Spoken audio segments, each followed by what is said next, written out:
I never thought my own son would treat my wife's death as a business transaction. But when Brandon threw her old savings passbook into the trash, he wasn't just throwing away paper.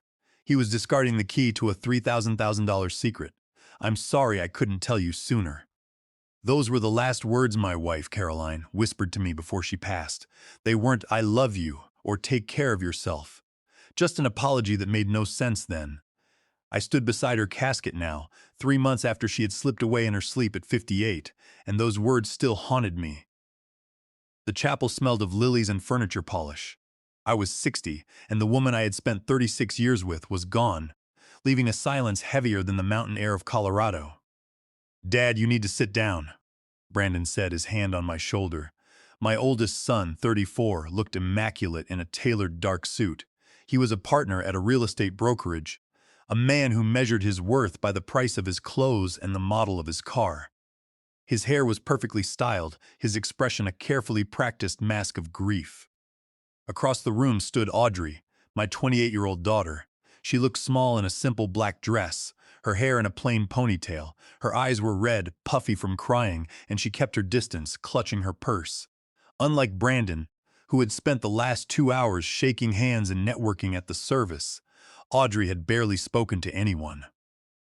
Philip Montgomery, one of Caroline's colleagues from her accounting firm, walked up to us.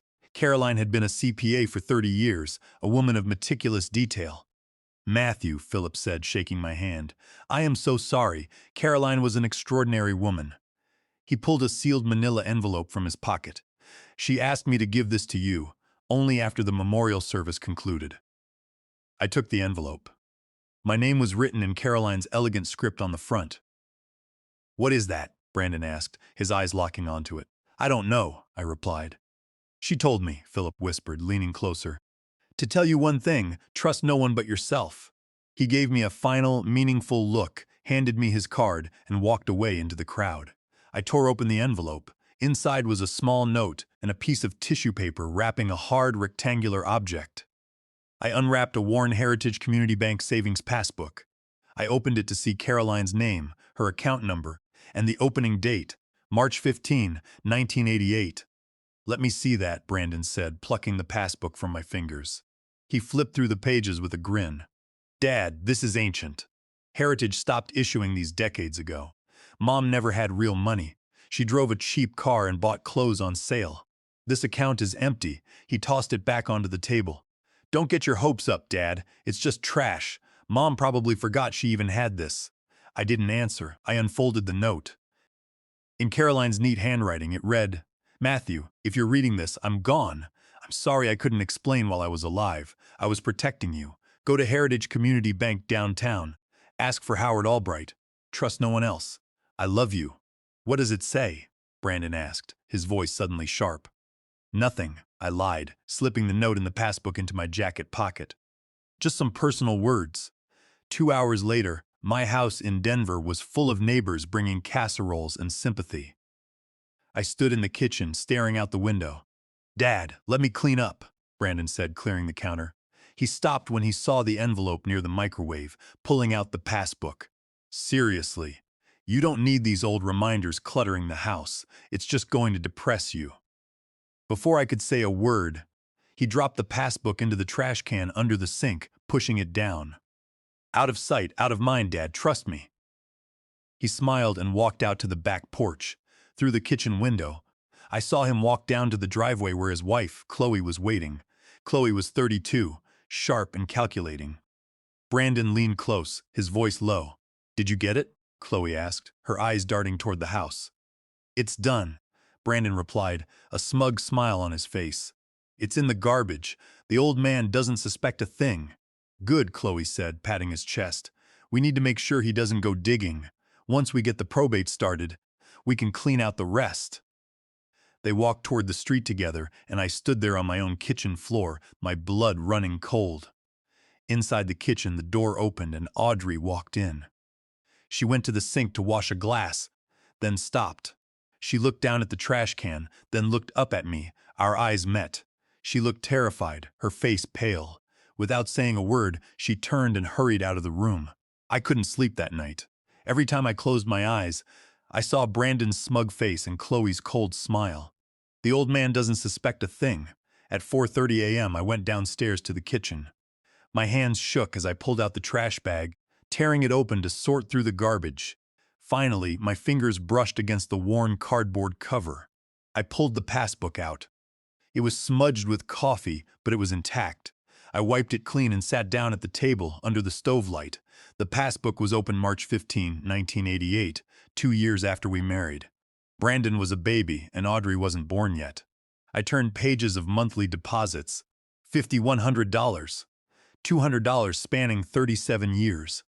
I reached the last page. The final entry was dated February 10, 2025, just 2 weeks before she died. But the final balance was smudged, completely illegible. And directly beneath it, stamped in bright red ink, were 7 lines of text. Unlight access attempt. March 15, 2024, light access attempt. June 26, 2024. Unlight access attempt. August 9, 2024. October 30, 2024, Aslanot's access attempt. December 14, 2024, Aslanot's access attempt. January 20, 2025, Aslanot's access attempt. February 3, 2025, 7 times. Someone had tried to break into Caroline's account over the past year. The last attempt was just weeks before her death. I looked at the note again. Trust no one else. I knew what I had to do. As soon as the sun rose, I was going to Heritage Community Bank. The bank didn't open until 9 a.m. But I was standing outside the heavy brass-trimmed glass doors at 8:30 a.m. My mind had spent the last 4 hours circling the same impossible questions. Who would try to break into Caroline's account 7 times? Why had she hidden this savings passbook from me for 37 years? And what did Brandon and Chloe mean when they said I didn't suspect a thing? The Denver morning air was crisp, but I felt a cold sweat breaking out under my collar. When the security guard finally unlocked the doors, I was the first one through the lobby. The bank felt like a mausoleum of marble and polished oak, preserving a quiet dignity that matched its historic location downtown. I walked straight to the counter. A young teller looked up from behind her glass partition, offering a professional smile. "Good morning, sir. How can I help you today?" I pulled the passbook from my inner pocket and placed it on the counter. "I need to see Howard Albright. It's urgent. My wife passed away recently, and she left instructions in a note for me to speak only with him." The teller's eyes went down to the passbook. The moment she saw the faded gold letters on the worn cover, her posture stiffened. She picked it up carefully, looking at me with a sudden shift in her eyes. "One moment, please, Mr. Vance." She walked quickly toward a door marked "Private" at the back of the lobby. I gripped the edge of the counter, my fingers digging into the cold marble. 2 minutes later, the door opened and a man walked out. He looked to be in his late 50s, with gray hair, sharp blue eyes behind thin wire-rimmed glasses, and a dark suit. "Matthew," the man said, extending a hand. "I'm Howard Albright, the branch director. I've been expecting you. Please come back to my office." I followed him past the desk into a quiet wood-paneled room. Howard closed the door, blocking out the quiet hum of the lobby. He gestured to a leather chair across from his desk. "Please sit. I want to express my deepest condolences. Caroline was not just a valued client here. She was a brilliant accountant and a dear friend. We worked together for over 25 years. You knew about this passbook?" I asked, my voice barely above a whisper. "I did," Howard, sitting down and picking up the passbook from his desk. He opened it, then turned to his computer and typed in a series of commands. "Caroline opened this account in March 1988, shortly after your oldest son was born. She made regular, disciplined deposits. She was very specific about keeping it active but quiet." He paused, looking at me with a mixture of gravity and sadness. "Matthew, do you know the current balance of this account?" "No," I replied, my throat dry. "The final page is smudged. I couldn't read the balance." Howard turned his monitor toward me. The bright white screen showed a series of spreadsheets, and at the bottom, highlighted in blue, was a single number, *3,047,612. I stared at the number. The digits seemed to float, refusing to register in my brain. That can't be right. We were eating canned beans and struggling to pay rent on York Street back in 1988. We didn't have this kind of money. It is correct, Howard said gently. Caroline saved small amounts every single month for 37 years. Because she was a CPA, she knew how to invest those funds in long-term high-yield accounts. Over nearly 4 decades, the compound interest grew the balance exponentially. And 3 years ago, she added you as a joint account holder, meaning these funds belong entirely to you now. There's no probate, no delay. 3 years ago, I muttered, my hands clenching. Right around the time the red stamp started in the book. Howard's face darkened. He pulled his glasses off, placing them on the desk. Yes, the unauthorized access attempts. I need to show you why those stamps are there. He turned back to his screen, clicking through a few folders. Our security system flags any transaction that seems suspicious. Over the past year, someone has attempted to gain access to Caroline's funds 7 times. Each time, they presented forged power of attorney documents and withdrawal slips with Caroline's signature. Forged? Yes. Under Colorado Revised Statutes Section 185-102, forgery is a Class 5 felony. Because Caroline was a senior, it also triggers Colorado's elder financial exploitation laws under Section 18 to 6.5-103. The system flagged the mismatched signatures immediately. Howard pulled a thick folder from a drawer and slid it across the desk to me. These are the security logs and photos from our lobby cameras during those 7 attempts. I opened the folder. The first printout was dated March 15, 2024. It was a security camera capture, black and white but clear. A young man stood at the teller window, wearing an expensive suit, leaning forward with a charming smile. My heart hammered against my ribs. It was Brandon. I flipped to the next page. June 22, 2024. Brandon again, wearing a different suit, his posture confident. I flipped through all 7 pages. Every single photo was my son. In the last photo, dated February 3, 2025, just 3 weeks before my wife's death, Brandon was accompanied by Chloe. She was pointing at a document, her face tight and angry as she argued with the teller. The last attempt, Howard explained quietly, was a request to change the primary beneficiary of the account. They tried to remove you and name Brandon as the sole beneficiary. Because the signature on the authorization form did not match our records, it was rejected immediately. It was a blatant attempt at forgery, making the document void from the beginning. I sat frozen, looking at my son's smiling face on the security printouts. Why didn't the bank call the police? Because Caroline stopped us, Howard said.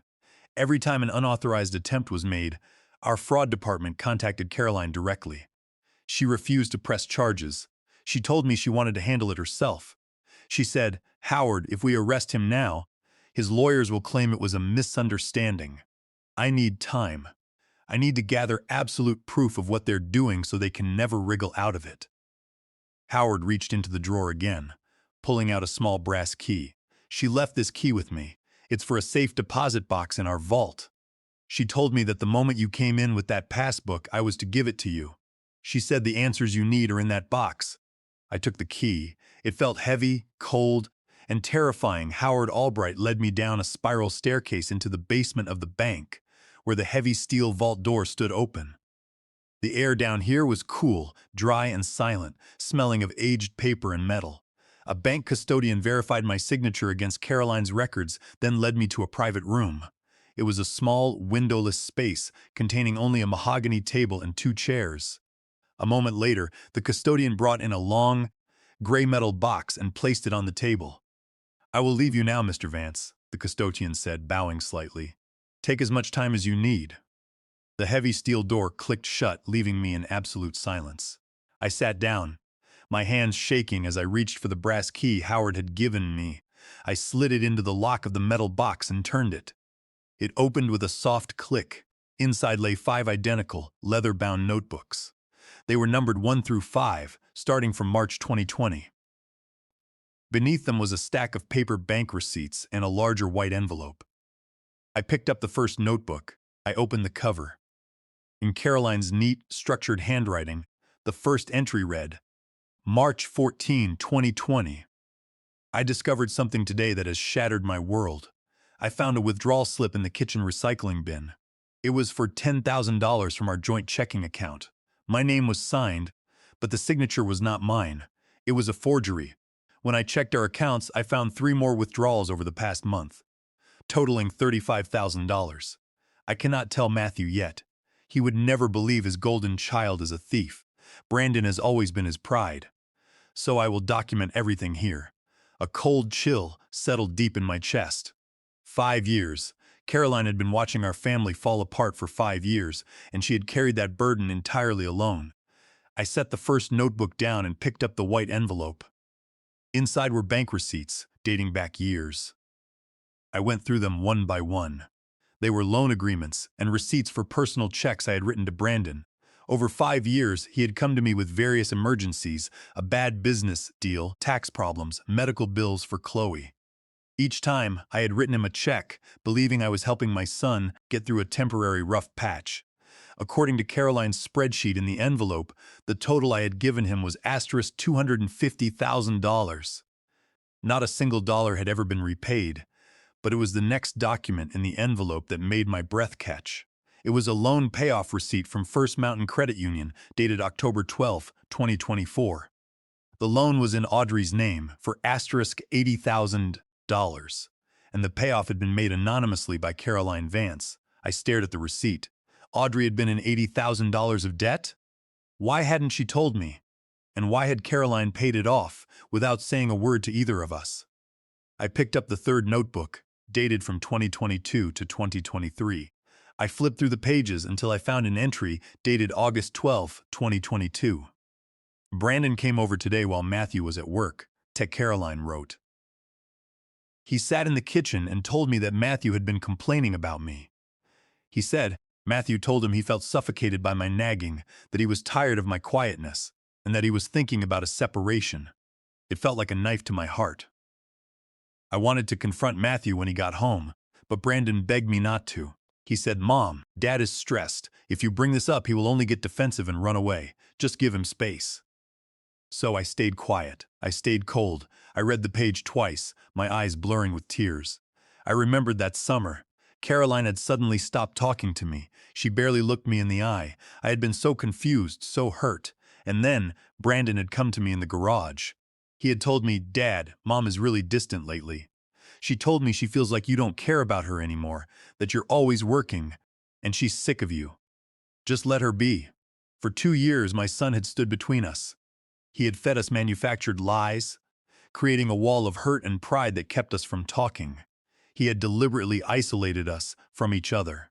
I flipped to the fourth notebook, dated October 2023. "Matthew tried to hold my hand on the couch today," Caroline wrote. "I pulled away. It killed me. But I cannot let him get close. If I break down and tell him everything, he will confront Brandon immediately. Brandon will panic, cover his tracks, and destroy the evidence I am building. I must remain cold. I hate myself for it, but I must protect my husband from the truth until I have enough proof to stop Brandon permanently." I closed the notebook, burying my face in my hands. The silent vault room seemed to close in on me. I had spent 2 years feeling rejected, thinking my wife didn't love me anymore. I had let myself grow distant, matching her silence with my own stubborn pride. But she wasn't cold. She was terrified. She was carrying a crushing secret, protecting me from the knowledge that our oldest son was a systematic, calculating thief who was trying to bleed us dry. My phone buzzed in my pocket, shattering the silence of the vault room. I pulled it out. The screen showed Audrey's name.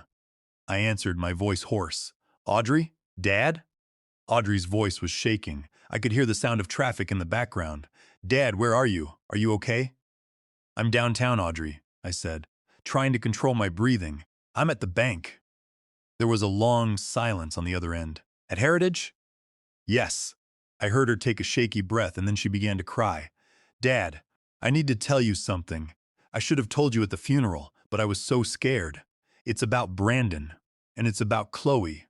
"Audrey, slow down." "What is it?" "I'm at Washington Park," she whispered, her voice cracking. "Please, can you meet me here? I can't say it over the phone, but you need to know the truth before Brandon does." "I'm coming right now," I said.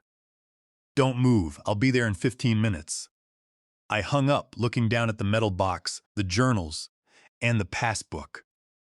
The pieces of the puzzle were finally coming together, and the picture they formed was far more sinister than I could have ever imagined.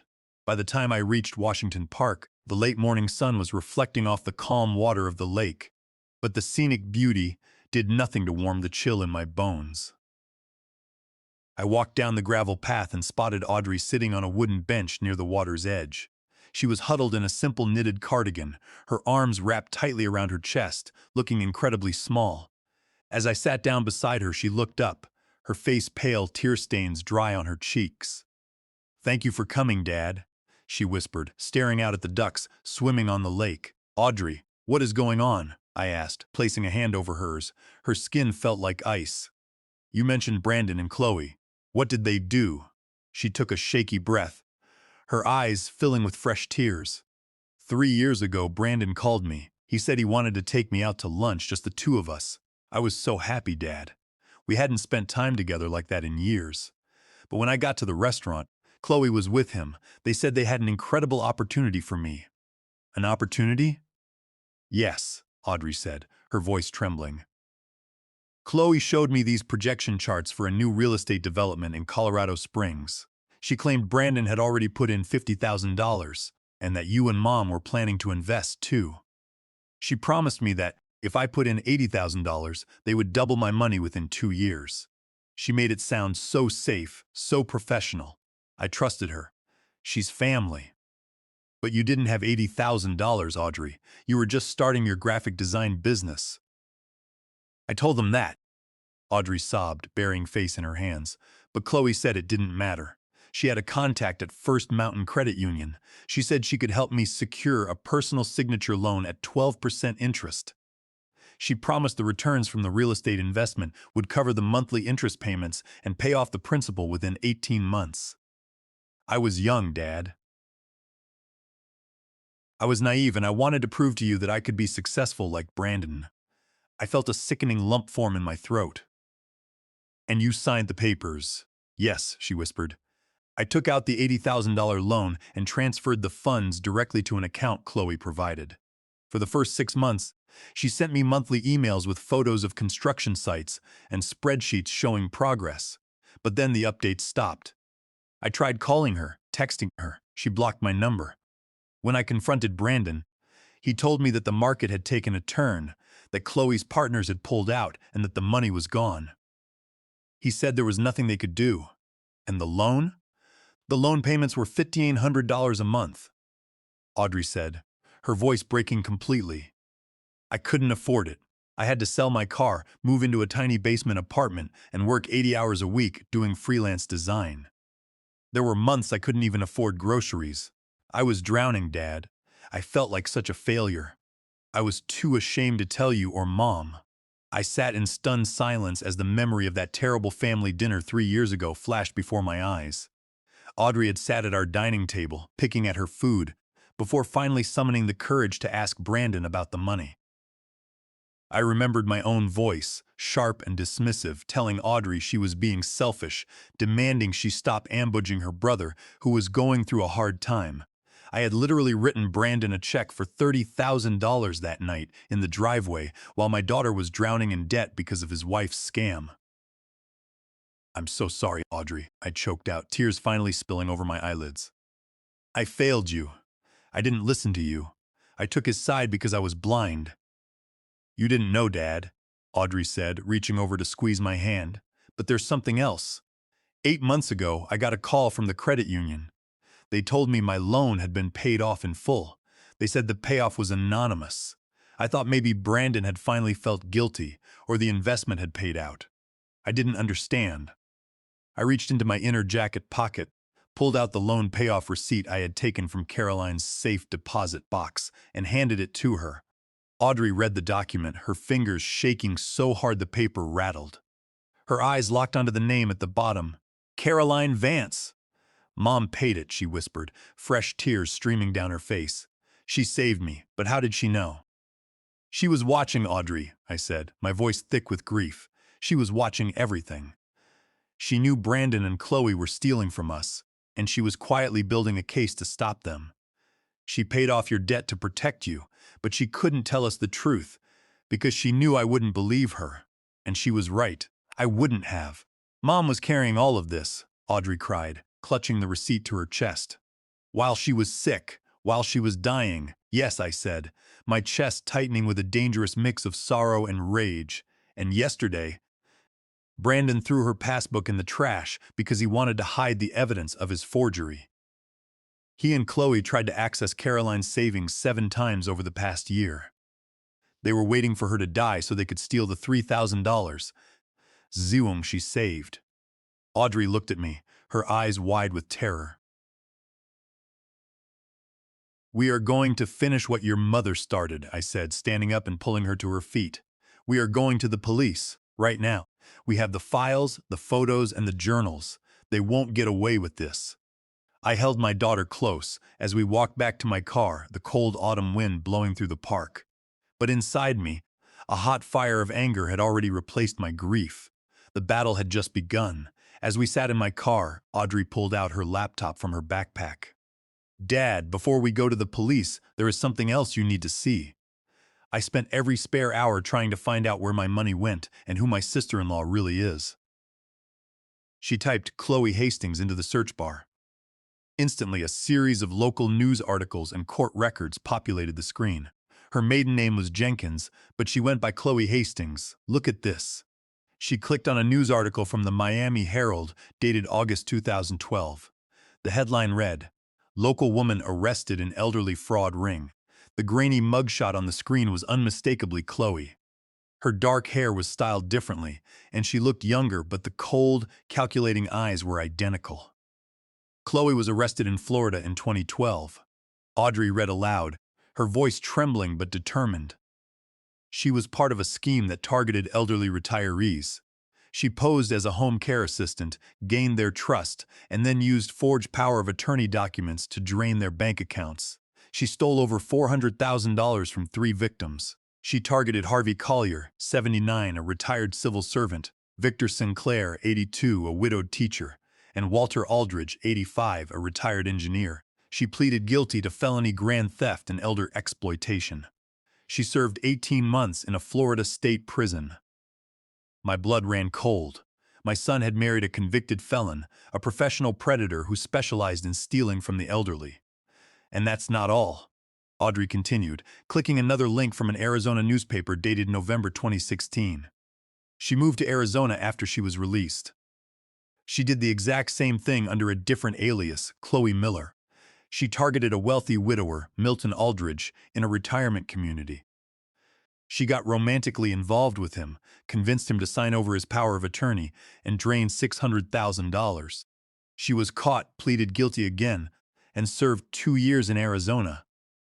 She's a serial predator, I whispered, staring at the screen in disbelief, and Brandon married her.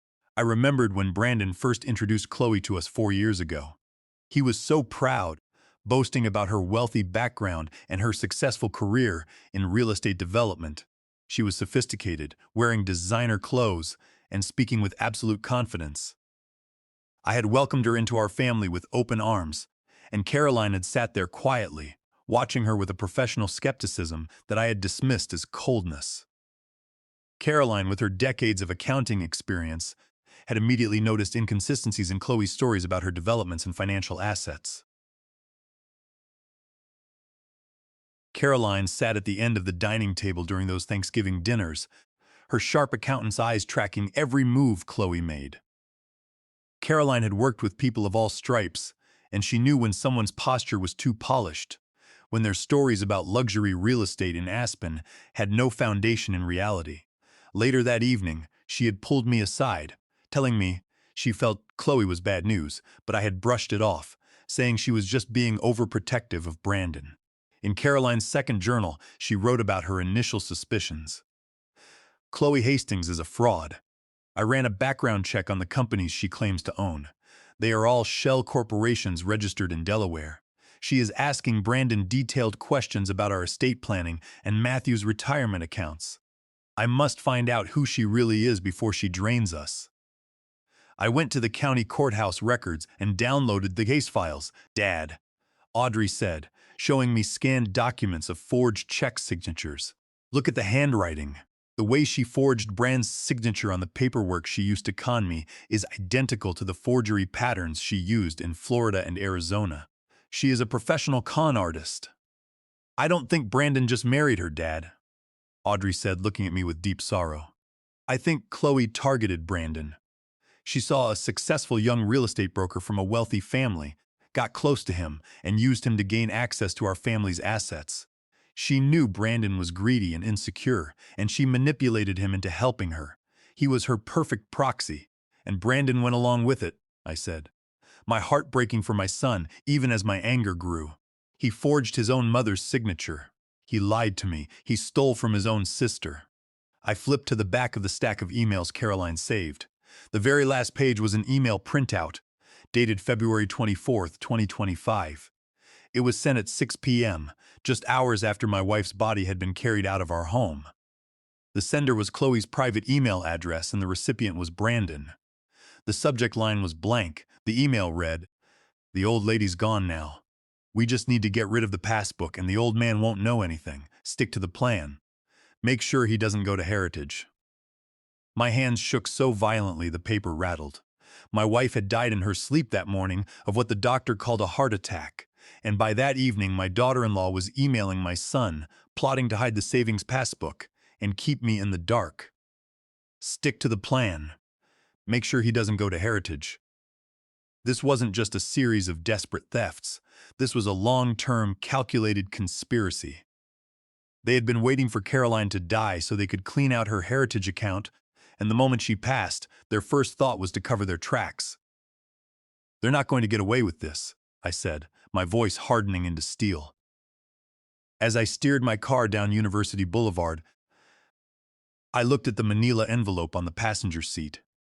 In that small container lay the records of a 36-year marriage that had been systematically dismantled by a con artist and my own flesh and blood. I gripped the steering wheel, my jaw set, knowing that my family was already broken beyond repair. But I owed Caroline this final act of protection. "We are going to the Denver Police Department. We have everything we need to put Chloe Hastings and my son behind bars." The Denver Police Department's Financial Crimes Unit was located in a sterile, fluorescent-lit office downtown. The air smelled of burnt coffee and photocopy toner, and the steady hum of telephones and printers filled the room. Audrey and I stood at the front desk, clutching our manila envelopes. 10 minutes later, a woman in her early 40s with sharp, observant eyes, dark hair tied back in a neat bun, and a gray pantsuit walked out to meet us. "Mr. Vance, Audrey," she said, shaking our hands with a firm, practiced grip. "I'm Detective Victoria Miller. Howard Albright from Heritage Community Bank called me and said you were on your way. Please, follow me." She led us back into a small, windowless interview room containing a metal table and 3 chairs.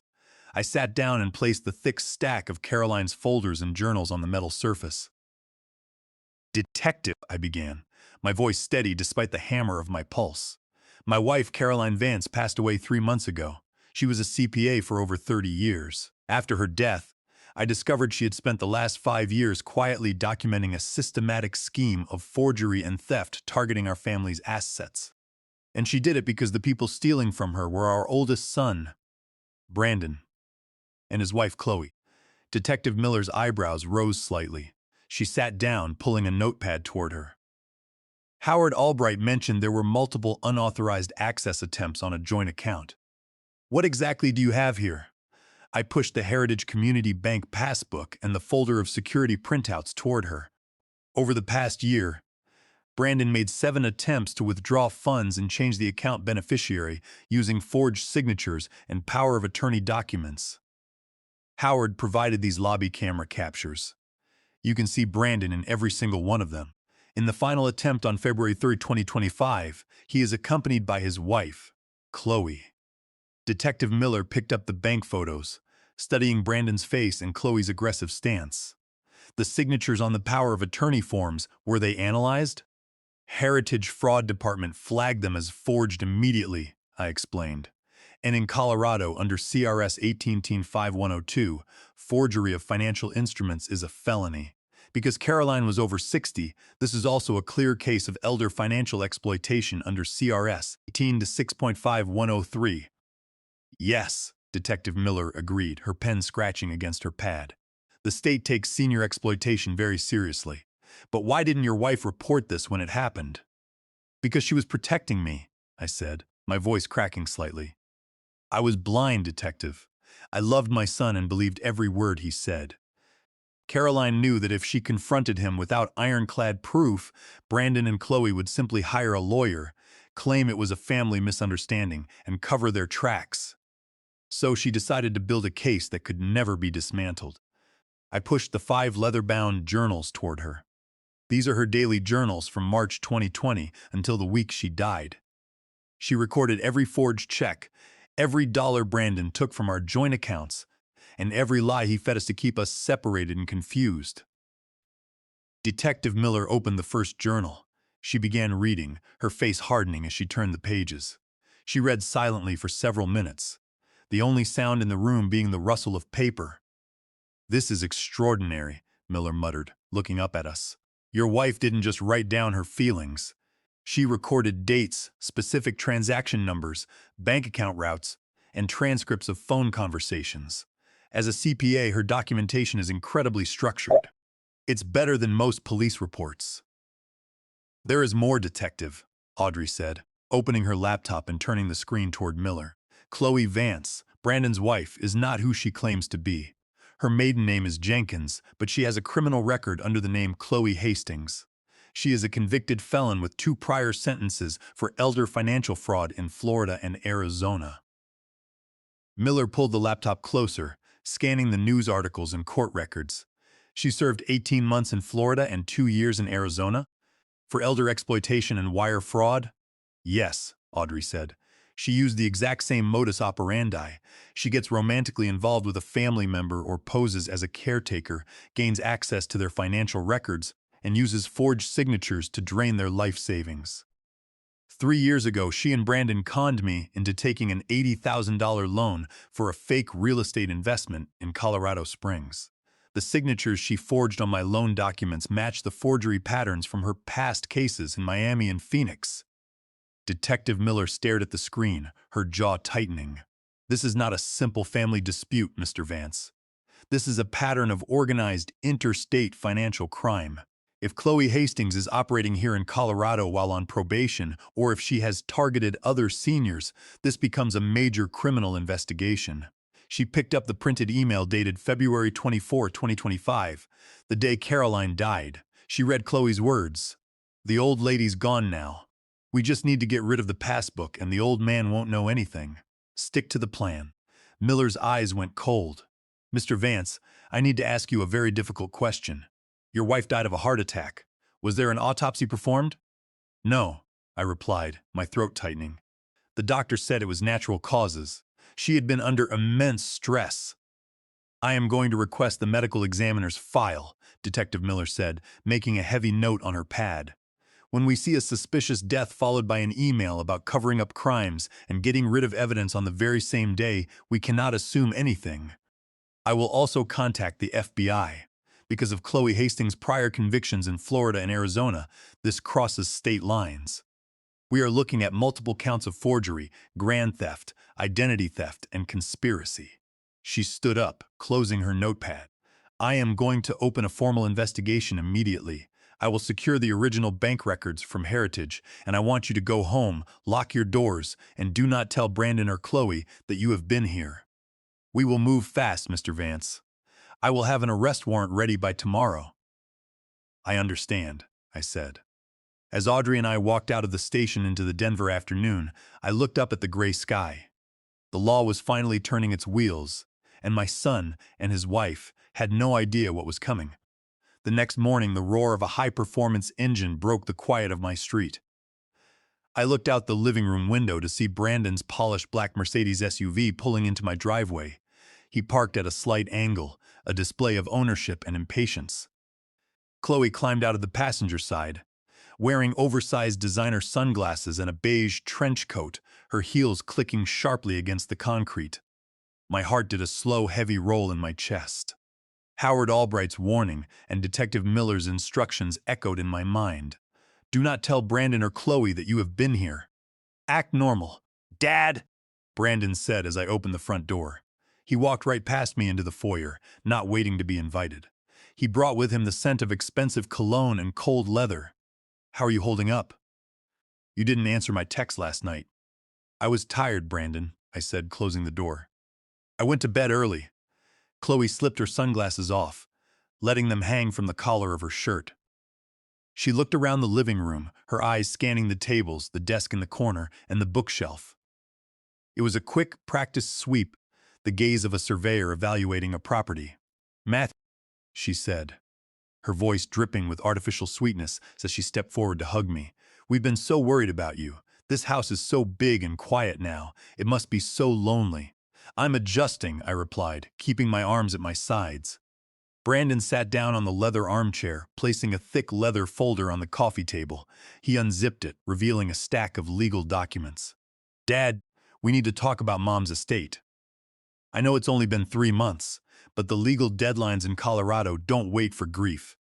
We need to get the probate process started. I walked over to the kitchen counter, pouring myself a cup of yesterday's coffee, just to keep my hands busy. Probate? I thought your mother had everything organized. She thought she did, Brandon said, flipping through the pages in his folder. But her files are a mess. Chloe and I went through some of her tax documents at our office. She has accounts scattered everywhere, and without a clear executor named in a registered trust, the state is going to freeze everything. We need you to sign these authorization forms. He slid a document across the table. It was a general power of attorney form, giving Brandon complete authority over my financial decisions, my real estate, and my bank accounts. What is this? I asked, walking over to look at it. This says I'm giving you power of attorney. It's just a temporary measure, Matthew, Chloe interjected, sitting on the edge of the sofa and leaning forward, her hands clasped on her knees. It allows Brandon to talk to the banks and the brokerage firms on your behalf. Since you're the joint holder on her main accounts, we need to consolidate the funds into a single trust before the state probate court steps in. Otherwise, you could be looking at a 40% estate tax penalty. I looked at her cold, perfect smile. I remembered the email she sent Brandon hours after Caroline died. The old lady's gone now. We just need to get rid of the passbook, and the old man won't know anything. I see, I said, my voice flat. And what about Caroline's savings? She had a savings passbook. The one you threw in the trash, Brandon. Brandon's face didn't change, but his fingers tightened slightly on the edge of his leather folder. Dad, I told you, that was an empty account from the 80s. Heritage Community Bank merged with First National years ago. Those old passbooks are completely useless. I threw it away because it was just clutter. Actually, I said, sitting down in the chair opposite him, I went through the trash after you left. I found it. Chloe's eyes went wide for a fraction of a second, before her face smoothed into a pleasant mask.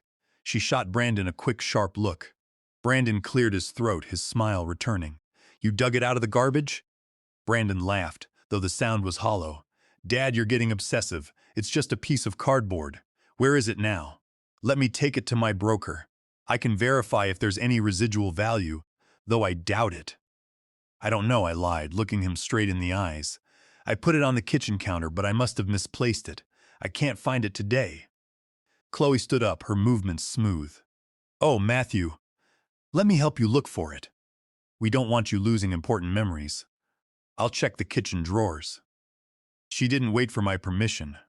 She walked into the kitchen and began opening the drawers, her hands moving quickly through the utensils and papers. I sat in the living room, watching her through the archway. She wasn't just looking for the passbook. She was looking for anything Caroline might have left behind. Dad, Brandon said, drawing my attention back to the table. He tapped the signature line on the power of attorney form. Let's just sign this now. It will save us so much time. Chloe's contact at the bank says they can expedite the transfer of the primary accounts by Friday if we have this notarized today. I don't think so, Brandon, I said, leaning back. I want to have my own lawyer look at it first. Philip Montgomery recommended a colleague of his who specializes in estate planning.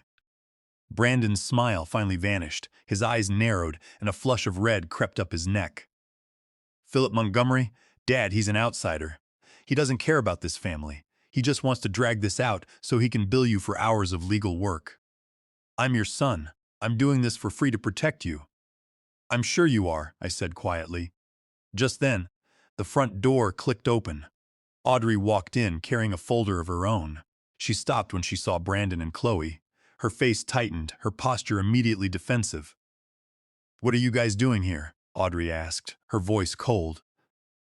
"Audrey," Chloe said, walking out of the kitchen with an empty hand and a tight smile. "We were just helping your dad organize your mother's paperwork. We're trying to get the estate sorted out." "We don't need your help, Chloe," Audrey said, walking over to stand beside my chair. She placed a hand on my shoulder, her grip firm and reassuring. "Dad and I have already hired an estate attorney. We're handling it."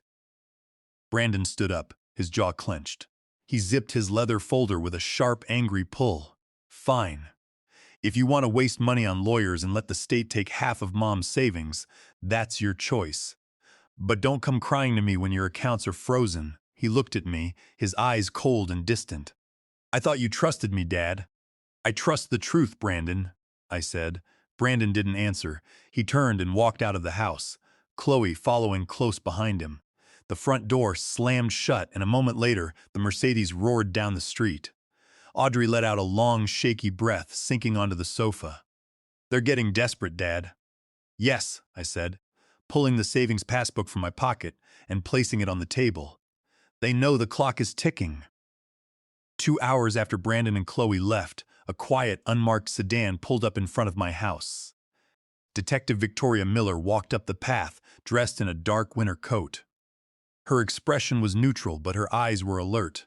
I let her in, and Audrey immediately brought her a cup of hot tea as we sat around the dining table. "Thank you for coming, Detective," I said. "Brandon and Chloe were just here. They tried to get me to sign a general power of attorney form. They claimed they needed it to protect my assets from state probate court." Miller took a sip of her tea, nodding slowly. "I'm not surprised, Mr. Vance. That's standard procedure for financial predators. They want to secure legal authority before you can block them. But I have some major updates for you." She opened her briefcase and pulled out a manila folder, sliding it onto the table. "We've been busy since yesterday. Because of the evidence you provided, I was able to get expedited subpoenas for Brandon's brokerage accounts and Chloe's bank records. What we found is far more serious than simple forgery." "What did you find?" Audrey asked, leaning forward. "First, we ran a trace on the email account. Chloe used to send that message on the day of your mother's death," Detective Miller said, pointing to a document. "It was sent from her phone, but she routed it through a virtual private network. However, she made a mistake. She accessed her personal bank app from the same IP address just 10 minutes later." "We have absolute proof she sent that email, and the bank accounts?" I asked. "Chloe Vance, or Chloe Jenkins as she is registered on these accounts, has 3 active bank accounts in Delaware and 1 offshore account in the Cayman Islands," Miller explained, flipping to a spreadsheet. "Over the past 2 years, Brandon has transferred a total of $450,000 from his real estate brokerage's client escrow accounts directly into Chloe's Delaware accounts. That is a violation of federal wire fraud statutes and Colorado real estate law. It's straight embezzlement." "He was stealing from his own clients?" I gasped, my stomach turning. "My son is a broker that will ruin him." "He was already ruined, Mr. Vance," Miller said quietly. "He's been using client money to fund their lifestyle, the Mercedes, the designer clothes, the country club membership. Chloe was the mastermind, directing where the money went, but Brandon was the one signing the wire transfers.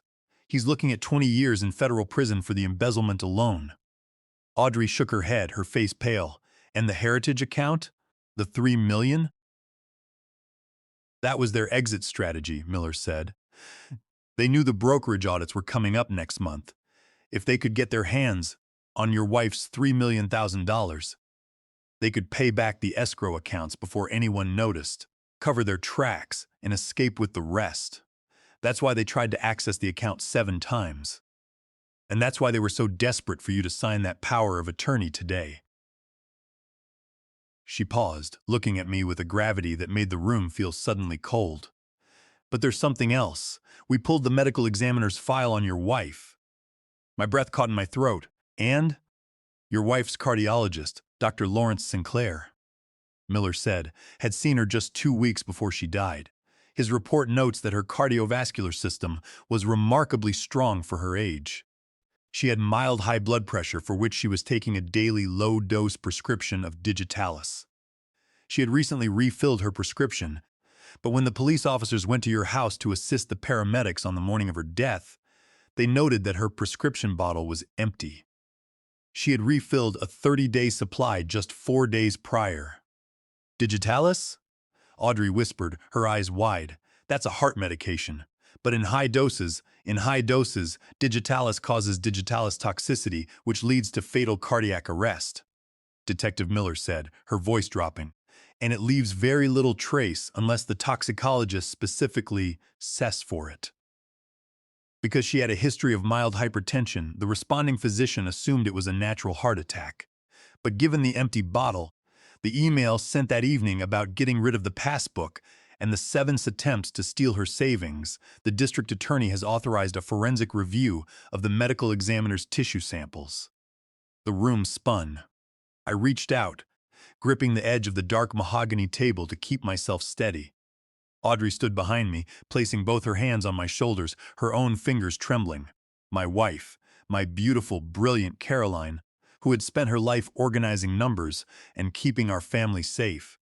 She didn't just die of stress. She might have been murdered by the very people we had welcomed into our home and treated as our own flesh and blood. Did they poison her? I choked out, the words tasting like ash in my mouth. We don't know for sure yet, Miller said gently, placing a hand on mine. The toxicology lab is running the tests now. It will take 48 hours to get the final results. But we are treating this as a homicide investigation, and because of that, we have secured search warrants for Brandon and Chloe's home and office. We are executing them tomorrow morning. Tomorrow? Audrey asked.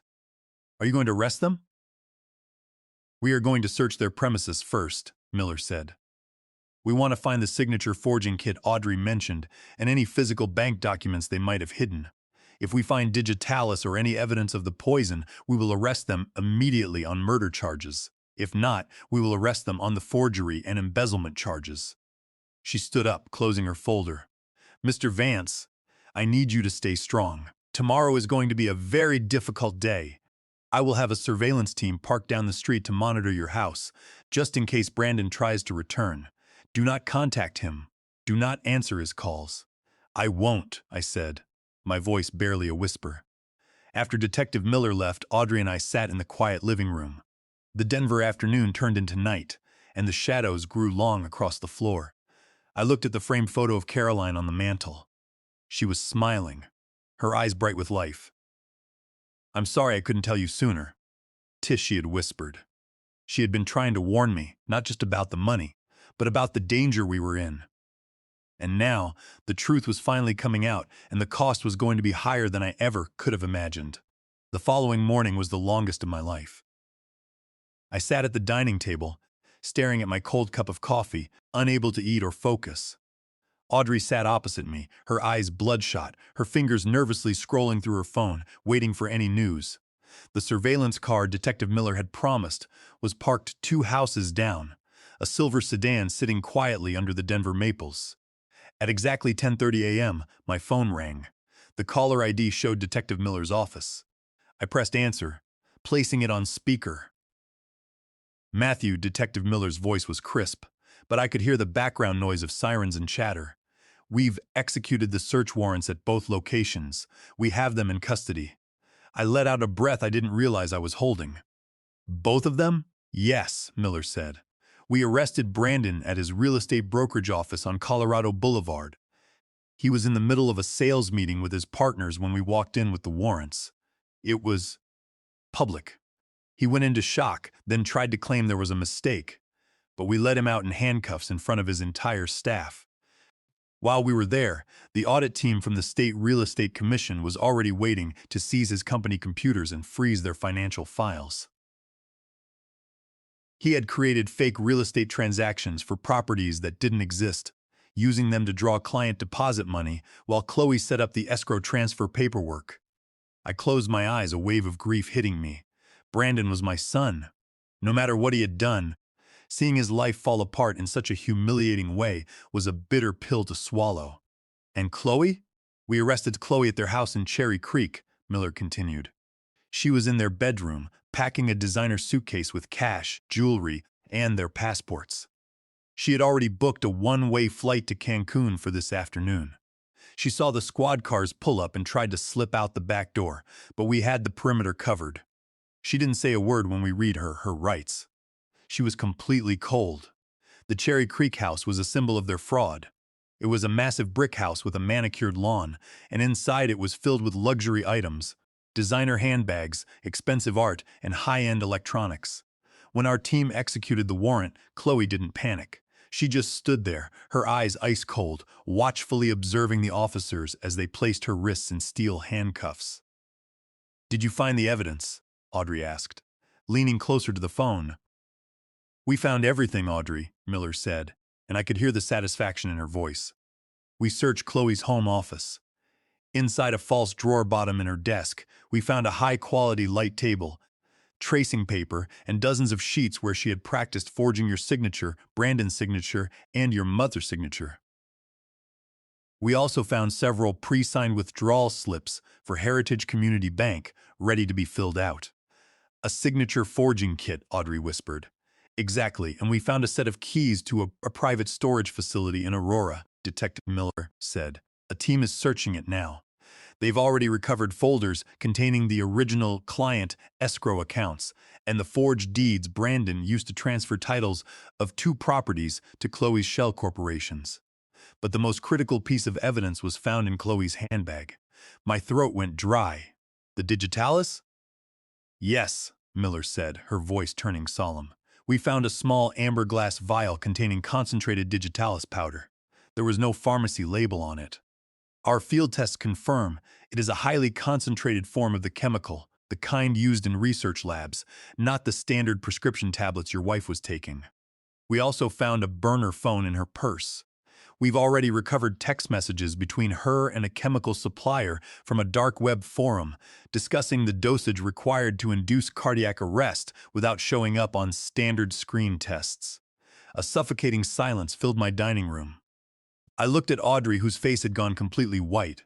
"She murdered her," I choked out, a hot tear sliding down my cheek. "Chloe killed my wife. The evidence points to a premeditated murder, Mr. Vance," Miller said. "Under Colorado Revised Statutes, Section 18.3.102, this is Class 1 felony murder. Because of the financial motive and the planning involved, the district attorney is filing first-degree murder charges against Chloe Jenkins, also known as Chloe Vance. We are also charging her with wire fraud, grand theft, identity theft, and elder exploitation." "And Brandon?" Audrey asked, her voice trembling. "Did he know about the poison?" "We're interrogating him now," Miller said. "He's hysterical in the holding cell. He's weeping, screaming that he didn't know about the vial, that he only thought they were trying to get the inheritance money early because they were in debt. He's throwing Chloe under the bus, telling us everything about the real estate scams and the client escrow thefts. He's desperately trying to save himself. But under the law, because he conspired to steal the money and forge the documents, he is still an accessory to the fraud and embezzlement. Whether he knew about the murder is something the district attorney will have to determine, but he is going to prison for a very long time either way." "Thank you, Detective," I said, my voice barely functional. "Please, keep us updated." "I will, Matthew," Miller said gently. "Take care of yourselves. I will contact you when the formal arraignment is scheduled." I hung up the phone. I sat there staring at the table, my mind numb. I remembered when Brandon bought that house. He had hosted a housewarming party, and I was so proud. I had toasted to his success, telling everyone that my son was a self-made man, a brilliant broker who had made it on his own. I had no idea that every brick of that house was paid for by the tears of Audrey, the stolen savings of his clients, and the blood of his mother. I had been so blind, so stupidly proud of a ghost. My family, The family I had spent my life building was gone. One son was in prison, facing charges of grand theft and embezzlement, and possibly accessory to murder. The daughter-in-law I had welcomed was a cold-blooded killer who had poisoned my wife for a savings account. Audrey came around the table, wrapping her arms around me, sobbing quietly. I held her tight, the tears finally flowing freely. Caroline was gone, but her voice, recorded in those journals and preserved in that bank vault, had finally brought her killers to justice. "We did it, Dad," Audrey whispered. "Mom can rest now." "Yes," I said, looking out the window at the gray Denver sky. But the cost was everything. 3 days after the arrests, Audrey and I were called to the Denver District Attorney's office. The building was a modern glass tower downtown, overlooking the snow-capped front range of the Rocky Mountains. We were escorted to a large conference room on the 12th floor, where Detective Miller was waiting alongside a woman in a dark navy suit. "Matthew, Audrey, thank you for coming," Detective Miller said, standing up. "This is Assistant District Attorney Laura Henderson. She is leading the prosecution team for your wife's case." Laura Henderson shook my hand with a serious, respectful expression. "Mr. Vance, I want to extend my deepest condolences.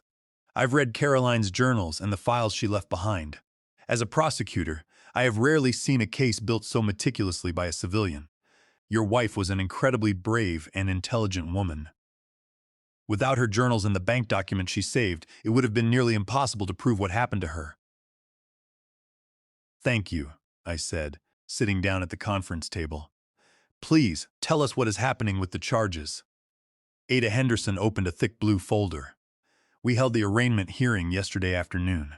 Chloe Jenkins, using her alias Chloe Vance, appeared before Judge William Davis. Her defense attorney tried to argue for a $100,000 bond, claiming she was an established member of the community. However, we presented the evidence of her arrest, namely the fact that she was caught packing cash, jewelry, and passports with a booked ticket to Cancun.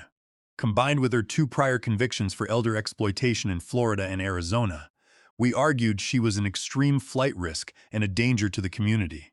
The judge agreed with us. Chloe is being held without bail at the Denver County Jail until trial." "And Brandon?" Audrey asked, her voice quiet. "Brandon Vance has been charged with grand theft, wire fraud, identity theft, and conspiracy," Henderson explained. "His bail was set at $500,000. Under Colorado law, he must post 10% in cash or use a bail bondsman. His defense lawyer called your house yesterday, Mr. Vance. I believe he was trying to reach you to ask if you would put up your home as collateral for his bond." I felt a cold sensation in my chest, but my voice was firm. He did call. The lawyer's voice on the phone had been slick, professional, yet tinged with desperation. He said, "Mr. Vance, your son is looking at serious jail time.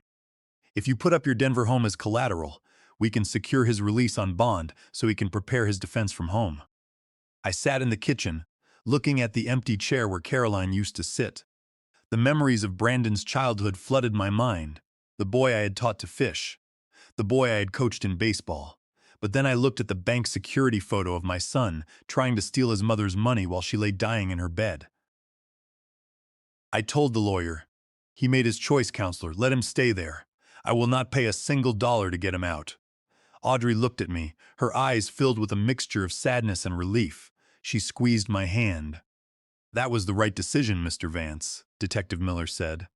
"Brandon is cooperating fully with the prosecution now, but it's only to save his own skin. He has already signed a detailed confession detailing how Chloe orchestrated the entire real estate scam. He claims Chloe was the one who bought the digitalis online and put it in your wife's daily medication organizer. He insists he had no idea she was poisoning Caroline, that he only thought they were waiting for the estate to pass to them. Do you believe him?" I asked. "The toxicology report from the medical examiner arrived this morning," Laura Henderson said, pulling a sheet of paper from the file. "It confirms that Caroline died of acute digitalis toxicity. The concentration of the drug in her tissue samples was 10 times the therapeutic limit. Digitalis is a powerful heart medication, but in excessive amounts, it disrupts the electrical conduction system of the heart. The medical records show Caroline had been complaining of nausea and visual disturbances in her final days. both classic signs of digitalis toxicity that she had mistaken for work-related fatigue. Chloe Jenkins knew this. She had researched it online, knowing that digitalis toxicity in an elderly patient is often misdiagnosed as a natural heart attack. The examiner determined that the poison was administered in small doses over a period of roughly 7 days, leading to a slow buildup that culminated in a sudden, fatal cardiac arrest. Because Brandon was living in his own house and only visited occasionally, while Chloe visited your house 3 times that week to help Caroline with her groceries and pills, the physical timeline supports Brandon's claim that he wasn't the one administering the poison. However, we are still investigating if he had prior knowledge of her plan. Either way, Detective Miller added, Brandon is facing a minimum of 15 years in prison for the financial crimes. He embezzled over $450, zeroed from his brokerage clients. Because we recovered the forged property deeds and the bank records, the court has already initiated the asset forfeiture process. We are seizing Brandon and Chloe's house in Cherry Creek and their bank accounts. The funds recovered will be used to pay back his clients and restore Audrey's $80,000 loan.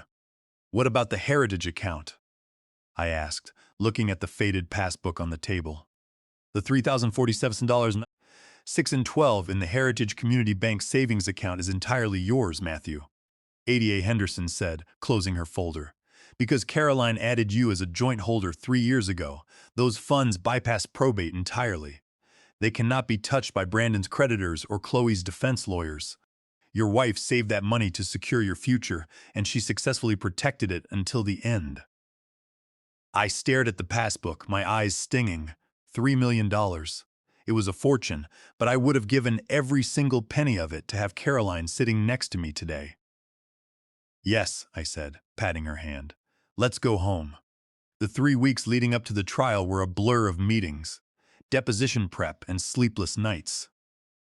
I spent my days in the office of Assistant District Attorney Laura Henderson reviewing the 5 leather-bound journals and cross-referencing them with the bank records.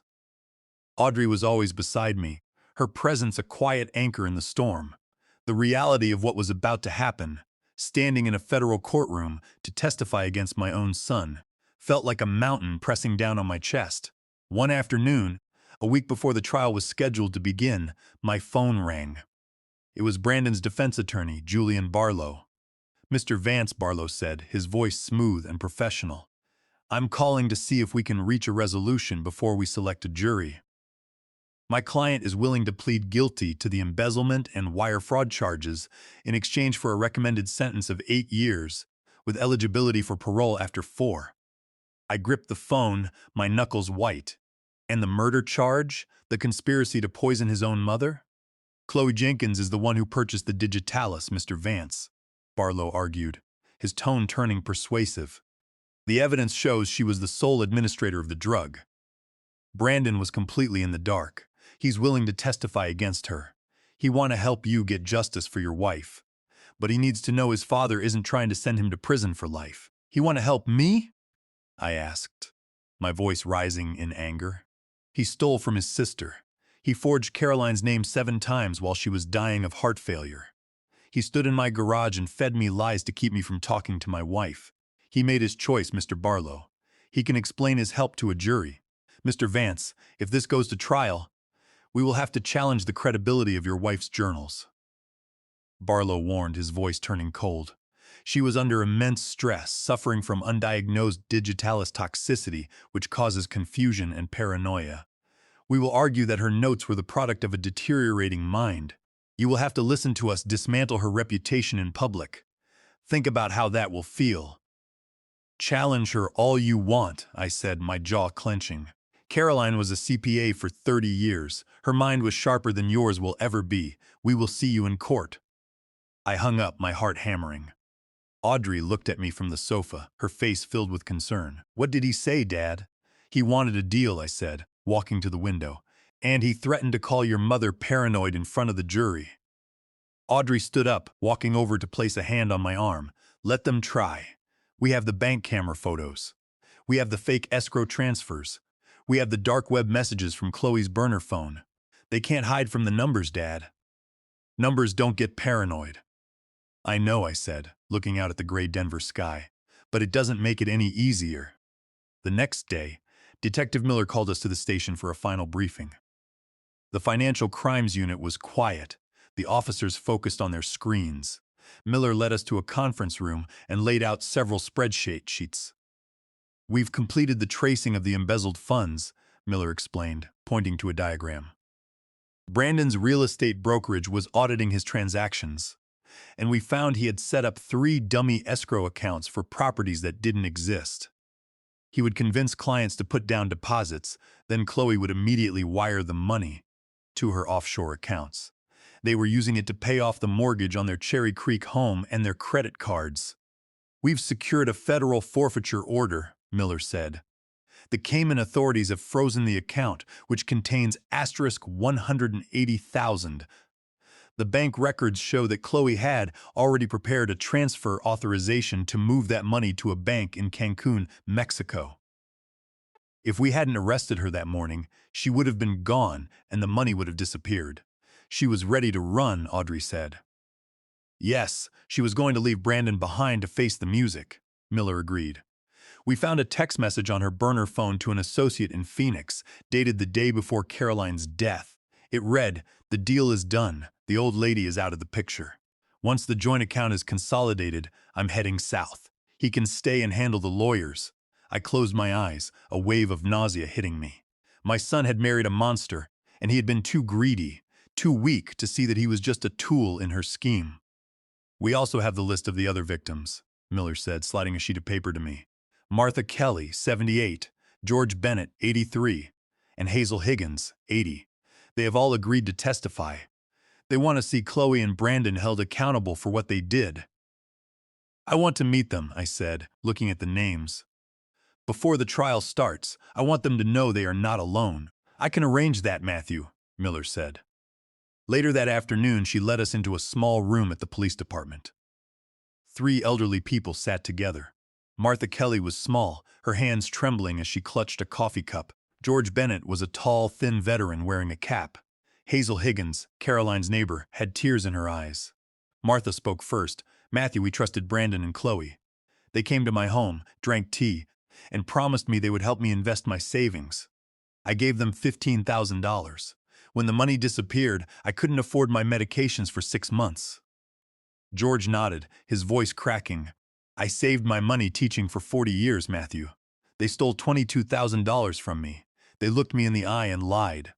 I felt a deep wave of shame wash over me, knowing my own son had caused this pain. I took their hands and apologized on behalf of my family. "I promise you," I whispered, "we will finish this in court."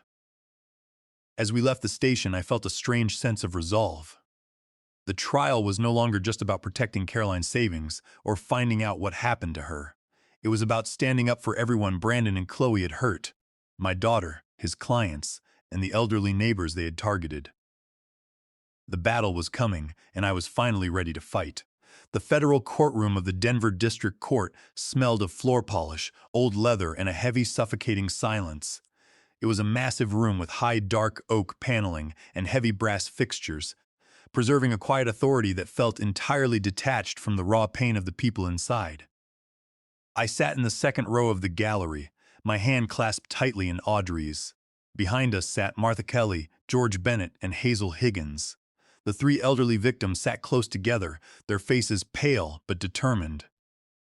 Across the aisle, Brandon and Chloe sat at separate tables. Because of the conflict of interest in their defenses, the court had ordered separate tables and separate representation. Brandon sat next to Julian Barlow. My son wore a dark suit, but he looked smaller than I had ever seen him. He kept his head down, refusing to look back at the gallery, his shoulders slumped in defeat. Chloe sat next to her attorney, Gordon Fletcher. She wore a simple gray dress, her hair styled in a neat bun.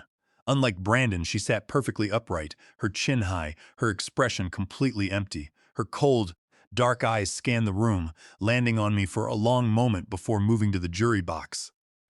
"All rise," the bailiff announced. We stood as Judge Beverly Davis entered. She was a woman in her late 60s, with sharp, intelligent eyes behind wire-rimmed glasses and an expression that promised no patience for dramatics. Once she took her seat, she looked down at the prosecution and defense tables. Case number 2025, CR 00918, the United States versus Chloe Jenkins and Brandon Vance, Judge Davis read. Are the parties ready to proceed? The United States is ready, Your Honor, Adia Laura Henderson said, standing up. The defense is ready, Julian Barlow and Gordon Fletcher replied in unison. Very well, Miss Henderson, you may deliver your opening statement, Judge Davis said. Laura Henderson walked to the center of the room, standing between the tables and the jury box. She looked at the 12 jurors, her expression grave and serious. Ladies and gentlemen of the jury, Henderson began, her voice clear and carrying to every corner of the silent room. This is a case about trust.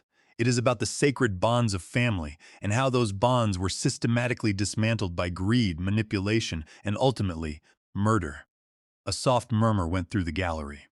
Henderson didn't pause. Over a period of 37 years, a woman named Caroline Vance quietly saved money. She was a CPA, a woman who understood the power of discipline and compound interest. She saved small amounts every single month, $50, $100, $200. By the time of her death, that account at Heritage Community Bank contained over $3 million. But Caroline kept that account a secret even from her husband, Matthew. And she did it because she had discovered a terrifying truth. Her oldest son, Brandon, and his wife, Chloe, were stealing from their own family. Henderson pointed a finger toward Brandon and Chloe. The evidence will show that over the past year, Brandon Vance attempted to access that Heritage Savings account 7 times. He used forged power of attorney documents and forged withdrawal slips, attempting to drain his mother's savings. And when the bank rejected those attempts, they turned to other targets. She gestured to the 3 elderly victims in the gallery. They conned Martha Kelly out of $15,000 of her savings. They conned George Bennett, a veteran and a teacher, out of $22,000. They conned Hazel Higgins out of $18,000. They conned their own sister, Audrey Vance, into taking out an $80,000 loan for a fake real estate investment, leaving her to work 80 hours a week in a basement apartment just to survive.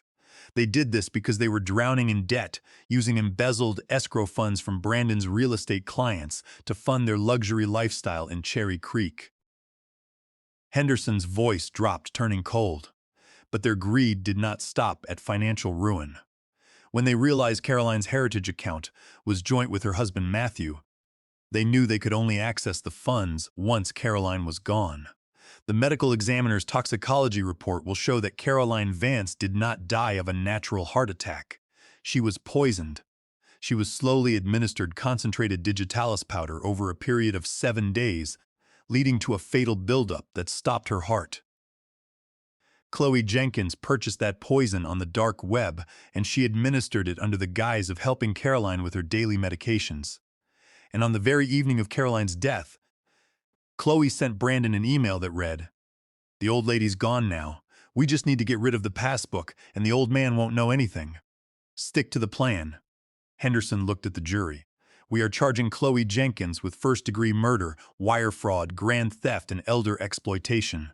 We are charging Brandon Vance with grand theft, wire fraud, and conspiracy.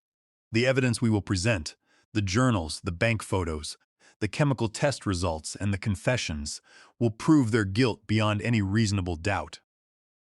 As Henderson sat down, Julian Barlow stood up, buttoning his jacket. He walked to the jury box, his expression sympathetic. "Ladies and gentlemen," Barlow said, his voice soft, "my client Brandon Vance is guilty of many things. He is guilty of fraud. He is guilty of embezzlement. He is guilty of forging signatures to cover his debts. He is cooperating fully with the government, and he will plead guilty to those charges. But he is not a murderer. The evidence will show that Brandon was completely blind to the darkness, living in his own home. He was a weak man, manipulated by a professional con artist, Chloe Jenkins, who has 2 prior convictions for elder fraud in Florida and Arizona. Brandon had no idea his wife was poisoning his mother. He believed they were simply waiting for the estate to pass. He is a thief, yes, but he did not kill his mother. He turned, looking at Chloe. The real predator sits at that table, and we ask you to see the difference. I looked at Brandon, who was staring at the table, his eyes wet. I felt no pity. He had stood by and helped his wife steal from his own mother and sister, and now he was trying to save himself by throwing her to the wolves. Gordon Fletcher then stood to deliver Chloe's opening statement, his voice sharp and combative. My client, Chloe Vance, is being made a scapegoat. The prosecution has documents, journals written by a deceased woman who cannot be cross-examined. They have bank records and emails, but they do not have a single witness who saw Chloe Jenkins administer any medicine. They are trying to convict a woman based on circumstantial evidence and the desperate testimony of her husband, who is trying to save his own skin. We ask you to hold the government to their burden of proof, and you will find Chloe not guilty. Judge Davis looked at the prosecution table. Miss Henderson, call your first witness. Laura Henderson stood up. The government calls Matthew Vance to the stand. My heart hammered against my ribs. Audrey squeezed my hand one last time, whispered, "For Mom," and let go. I stood up, walking slowly toward the witness box under the gaze of the entire courtroom. The battle had finally begun. I walked to the witness stand with steady steps, though my knees felt hollow. I took the oath, swearing to tell the truth, the whole truth, and nothing but the truth. As I sat down in the wooden chair, the entire courtroom seemed to focus on me. The 12 jurors watched me closely, their expressions attentive and neutral. I took a slow breath, looking past the defense tables directly at Assistant District Attorney Laura Henderson. Mr. Vance, how long were you married to Caroline Thornton Vance? Henderson asked, stepping toward the center of the well. We were married for 36 years, I replied, my voice raspy but clear. We met in college, married in 1989, and built our life together here in Denver. And when did you first learn about the Heritage Community Bank savings account? The day of her funeral, I said. 3 months ago, after the service concluded, Caroline's colleague, Philip Montgomery, handed me a sealed manila envelope.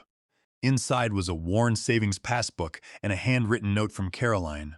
She told me to go to Heritage Bank, ask for Howard Albright, and trust no one else.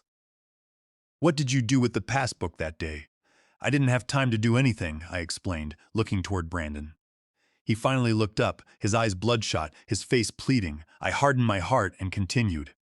At the chapel, Brandon saw the passbook. He laughed, telling me it was ancient and probably empty, that his mother never had any real money. Later that afternoon, during the wake at my house, Brandon grabbed it from the counter. He told me I didn't need these old reminders cluttering the house. Before I could stop him, he threw it in the trash can under the kitchen sink, pushing it down. And did you leave it in the trash? Henderson asked. No, I said. I couldn't sleep that night. Every time I closed my eyes, I kept thinking about his reaction and about how I had seen him through the kitchen window talking to Chloe in the driveway. I heard Chloe ask him if he had gotten it, and Brandon replied that it was in the garbage, that the old man didn't suspect a thing. So at 4:30 a.m., I went down to the kitchen and dug through the trash bag. I found the passbook. What did you do the next morning? I went straight to Heritage Community Bank downtown, I said. Howard Albright took me to his office. He showed me the computer records. The balance of the account was $3,047,612, and then he showed me the security footage logs. There were 7 red stamps in the passbook, representing 7 unauthorized attempts to access my wife's savings over the past year. Howard showed me the lobby camera printouts. In every single photo, the person presenting forged power of attorney documents and signatures was my son, Brandon. In the last photo dated February 3, 2025, Chloe was standing right beside him, pointing at the forms. A quiet gasp rippled through the gallery. In the third row, Martha Kelly closed her eyes, nodding slowly. And did you discover any other records in the vault? Henderson asked. Yes, I said, my throat tightening. Howard gave me the key to Caroline's safe deposit box. Inside were 5 journals dating back to March 2020. I read them all. She had documented every single dollar Brandon had stolen from our accounts, every check I had written him under false pretenses, and every lie they fed us. She wrote about how Brandon had come to her, telling her that I wanted a separation, and how he had come to me in the garage, telling me that Caroline was tired of me. They manufactured a wall of silence between us for 2 years. keeping us too hurt and too proud to talk, so they could manipulate us individually. Henderson walked over to her table, picked up the third leather journal, and handed it to me. Mr. Vance, could you please read the entry from October 12, 2023? I opened the book, my hands trembling as I recognized Caroline's neat, elegant handwriting. I cleared my throat, trying to control the crack in my voice. Matthew tried to hold my hand on the couch today. I read. I pulled away. It killed me, but I cannot let him get close. If I break down and tell him everything, he will confront Brandon immediately. Brandon will panic, cover his tracks, and destroy the evidence I am building. I must remain cold. I hate myself for it. But I must protect my husband from the truth until I have enough proof to stop Brandon permanently. I closed the journal, my eyes burning with tears. I looked across the well at Brandon, but he had buried his face in his hands, his shoulders shaking as he wept. Chloe remained completely motionless, staring at me with a cold, expressionless glare. "Thank you, Mr. Vance," Henderson said softly. "No further questions." Judge Davis looked toward the defense tables. "Mr. Barlow, cross-examination." Julian Barlow stood up, his expression cautious and respectful. He walked slowly toward the witness box. "Mr. Vance, I know this is incredibly difficult for you, but I must ask, did your wife ever show you these journals while she was alive?" "No," I said. "And did she ever tell you that she was suffering from headaches, confusion, or visual disturbances in the weeks before she passed?" "No," I replied. "But she had been working very hard. So, you have no personal knowledge of her mental state when she wrote these entries, other than what is on the pages," Barlow suggested. "Isn't it possible she was experiencing the early stages of digitalis toxicity, which causes confusion and paranoia? Isn't it possible she misconstrued Brandon's actions as malicious, when he was simply trying to manage her affairs because he saw she was deteriorating?" "My wife was a CPA for 30 years, Mr. Barlow," I said, my voice hardening into steel as I looked him dead in the eye. "She documented every single check number, every date, and every bank route. She didn't write down theories, she wrote down transactions. That's not paranoia, that's accounting. And the bank cameras didn't have digitalis toxicity when they captured my son trying to forge her name 7 times. Barlow's jaw tightened. He glanced at the jury, who were watching him with cold expressions. He realized he had pushed too far. No further questions. Judge Davis looked at Chloe's attorney. "Mr. Fletcher?" Gordon Fletcher stood up, his posture aggressive. "Mr. Vance, you claim your daughter-in-law, Chloe Jenkins, was the one who poisoned your wife. But you didn't see her do it, did you?" "No," I said. "And you didn't find any poison in the house yourself, did you?" "No. The police did." "So, your testimony against my client is entirely based on journals and police reports." Fletcher sneered. "You have no direct evidence whatsoever that Chloe Jenkins ever administered any digitalis to your wife?" "The evidence is in her bag, Mr. Fletcher," I said, my voice steady and cold. "And the evidence is in the email she sent my son on the day of my wife's death, telling him to get rid of the passbook because the old lady was gone. I don't need to see the poison enter her glass to know who held the vial." "That is speculation," Fletcher argued, looking at the judge. "The witness has answered the question, Mr. Fletcher." Judge Davis said, her voice sharp. "Move on." Fletcher clenched his teeth, realizing he was losing the room. "No further questions, Your Honor." I stood up, walking back to the gallery. Audrey reached out, grabbing my hand and holding it tight. As I sat down, I looked at the jury box. The jurors were writing notes, their expressions hard. The truth was out, and Brandon and Chloe had nowhere left to hide.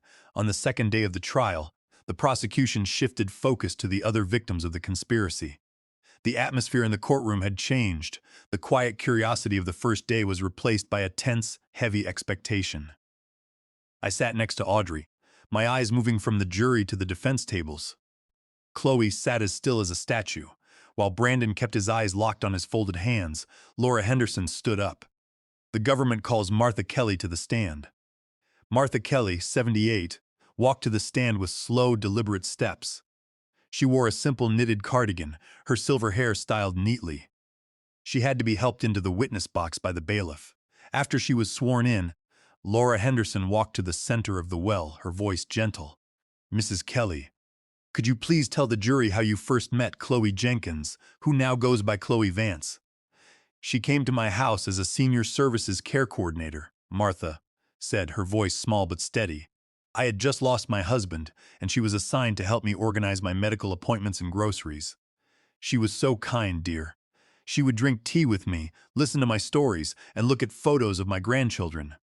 I trusted her like she was my own daughter. And did there come a time when she discussed your finances?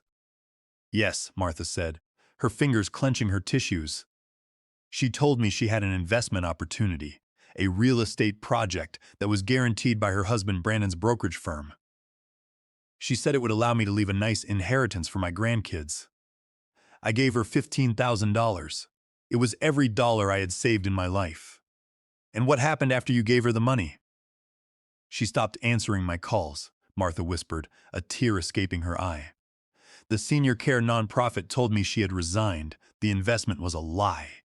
Because my savings were gone, I couldn't afford my prescription heart medications for 6 months. I had to choose between paying utilities and buying pills. I felt so foolish, so empty. Thank you, Mrs. Kelly, Henderson said. Julian Barlow declined to cross-examine.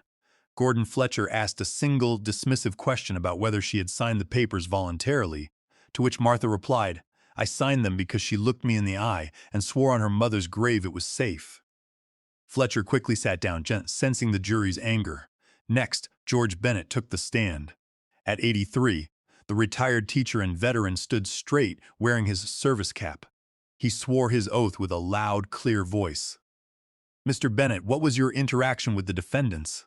Henderson asked.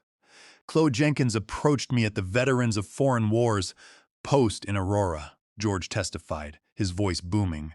She claimed she was representing a charity that built homes for disabled veterans. She showed me glossy brochures and documents that looked completely official. I wanted to help my fellow soldiers. I gave her $22,000 from my retirement fund. Did you ever receive any receipts or updates? None, George said, his eyes flashing with anger as he looked directly at Chloe. When I checked the registry, the charity was fake. It was a shell company. I saved that money teaching middle school kids for 40 years, and I spent my youth serving this country. They took my retirement, looked me in the eye, and lied to my face. It's a disgrace, Laura Henderson asked. Mr. Bennett, how did this loss affect you? George paused, his voice trembling slightly. I was forced to liquidate the remaining savings I had for my mortgage. I almost lost my house in Aurora, the home my wife and I lived in for 40 years. I had to take a part-time job at a grocery store, standing on my feet for 6 hours a day at my age, just to pay the bills. Chloe knew this. She knew my health was failing, but she didn't care. Hazel Higgins, 80, was the third victim to testify. She had been Caroline's friend and neighbor for 15 years. Chloe came over when Caroline got sick, Hazel explained, her voice cracking. She told me my roof had severe storm damage and that she had a contractor who could fix it for a discount. She said Brandon's brokerage would handle the escrow. I gave her an $18,000 deposit. The contractor never showed up, and the roof was perfectly fine. She targeted me because she knew Caroline was too sick to warn me. I spent months crying, feeling like I had betrayed Caroline by letting her daughter-in-law into my home. The stress made my blood pressure spike, and I ended up in the emergency room. Finally, Laura Henderson called Audrey Vance to the stand. My daughter walked up, her face pale but resolute. Audrey, please tell the jury how you were conned by the defendants, Henderson said. 3 years ago, Brandon and Chloe took me to lunch. Audrey testified, her voice steady. They pitched a real estate development in Colorado Springs. They knew I wanted to expand my graphic design business. They convinced me to take out an $80,000 signature loan at 12% interest, promising the returns would cover the payments. They took the money, and then they blocked my number. How did that impact your life? I lost my car, moved into a tiny basement apartment, and worked 80 hours a week doing freelance work just to pay the $1,500 monthly loan payment, Audrey said, her voice catching. I had to skip meals. I couldn't even afford to take time off to visit my mother before she died. I was drowning, and my brother knew it. Every time I asked him for help, he called me jealous and lazy. She pulled out a sheet of paper. I ordered a professional handwriting analysis of the signature Brandon supposedly signed on my contract. The analysis proved that Brandon didn't sign it. Chloe Jenkins forged his name to make the document look official. She was already practicing the forgery she would later use to try to steal my mother's savings. Audrey looked at Brandon. He knew she was doing it. He let her con his own sister. Julian Barlow stood up. Audrey, your brother is cooperating with the police. He has signed a full confession. Do you believe he wanted to hurt you? He didn't care if I hurt, Audrey said, looking Barlow dead in the eye. He cared about his Mercedes. He cared about his country club. That's the only truth he ever cared about. Barlow sat down, silent. The jury was writing furiously, their faces tight with disgust. As Audrey walked back to her seat, I knew that the defense was completely broken. The evidence was overwhelming, and the final reckoning was only a matter of time. On the third day of the trial, the prosecution presented its forensic evidence. Laura Henderson called a digital forensics expert from the FBI, who detailed how they had recovered logs from Chloe's confiscated laptop. The expert showed that Chloe had used a Tor browser to access a dark web marketplace, where she purchased concentrated digitalis powder using cryptocurrency. The delivery was sent to a post office box she had opened under a fake name in Cherry Creek. Following the digital expert, the county medical examiner took the stand. He testified about the autopsy findings, showing the jury diagrams of Caroline's heart tissue. The concentration of digitalis in her system was 10 times the therapeutic limit, he explained. In an elderly patient, this causes immediate heart block and cardiac arrest. Digitalis works by inhibiting the sodium-potassium ATPase pump in cardiac muscle cells, which increases intracellular calcium and leads to fatal arrhythmias. Because the digitalis was mixed into her daily vitamin capsules, which Caroline took every morning, she had no idea she was swallowing poison. She believed she was taking her regular supplements. The toxic buildup occurred gradually over 7 days, leaving her feeling fatigued and nauseous, which she chalked up to stress. The defense chose not to present any witnesses. Neither Brandon nor Chloe took the stand in their own defense. During closing arguments, Laura Henderson stood in front of the jury, her expression resolute. "This case is not about mistakes," she said, looking at the defense table. "It is about a cold, calculated campaign of exploitation. Chloe Jenkins and Brandon Vance isolated Caroline and Matthew. They stole from their sister. They stole from elderly neighbors who trusted them. And when Caroline's savings passbook stood between them and 3,047,612s, Chloe Jenkins decided to stop her mother-in-law's heart. Brandon Vance stood by and watched, helping her cover it up. They are serial predators, and they must be held accountable." Gordon Fletcher's closing argument was desperate. He argued that the forensic evidence was purely circumstantial, that anyone could have accessed Chloe's computer, and that Brandon was the one who had the true motive to kill his mother. Julian Barlow argued that Brandon was a weak, debt-ridden husband who was manipulated by a sociopathic wife. "He is a thief, yes," Barlow said, "but he is not a murderer. He confesses to the fraud, but he had no role in the poisoning." At 1 p.m., the jury was dismissed to deliberate. Audrey and I sat in the hallway on a hard wooden bench, the hours stretching out like a lifetime. We drank lukewarm coffee from paper cups, speaking in hushed whispers about Caroline. We recalled the trips we had taken when the children were young, the holidays in the mountains, and how Caroline would always make her special apple pie for Thanksgiving. It was painful to remember, but it was the only way to keep the darkness of the courtroom at bay. "Do you think they'll find her guilty of murder, Dad?" Audrey asked, her head resting on my shoulder. "The evidence is there, sweetheart," I said, squeezing her hand. "The dark web purchases, the capsule analysis, the emails. They have the truth. We just have to trust them to see it. And Brandon?" Her voice trembled. "He was my brother, Dad. I remember when he used to protect me from the neighborhood dogs when we were little. How did he become this?" "Greed is a slow poison, Audrey," I said softly, looking at the polished terrazzo floor. "It starts with wanting a little more, then wanting to hide what you took, and eventually you look at your family and see nothing but obstacles. He let himself be poisoned by it." At 5:15 p.m., the courtroom door opened. The clerk stepped out, looking at us. "The jury has reached a verdict. Please step inside." My heart did a slow, painful flip. I stood up, helping Audrey to her feet. We walked back into the courtroom, taking our seats in the gallery. Behind us, Martha Kelly, George Bennett, and Hazel Higgins were already waiting, their faces tense. Brandon and Chloe were brought in by the marshals. Brandon's face was red and wet. He was shaking, clutching his lawyer's arm. Chloe looked completely calm, her face a mask of cold indifference. Judge Davis took her seat and looked at the jury box. "Has the jury reached a verdict?" The foreperson, a woman in her 50s with sharp eyes, stood up. "We have, Your Honor." The clerk took the verdict sheet from the bailiff and handed it to the judge. Judge Davis read the sheet silently, her expression unchanged, before handing them back to the clerk. "The defendants will please stand," Judge Davis ordered. Brandon stood, his knees visibly shaking, Barlow supporting him.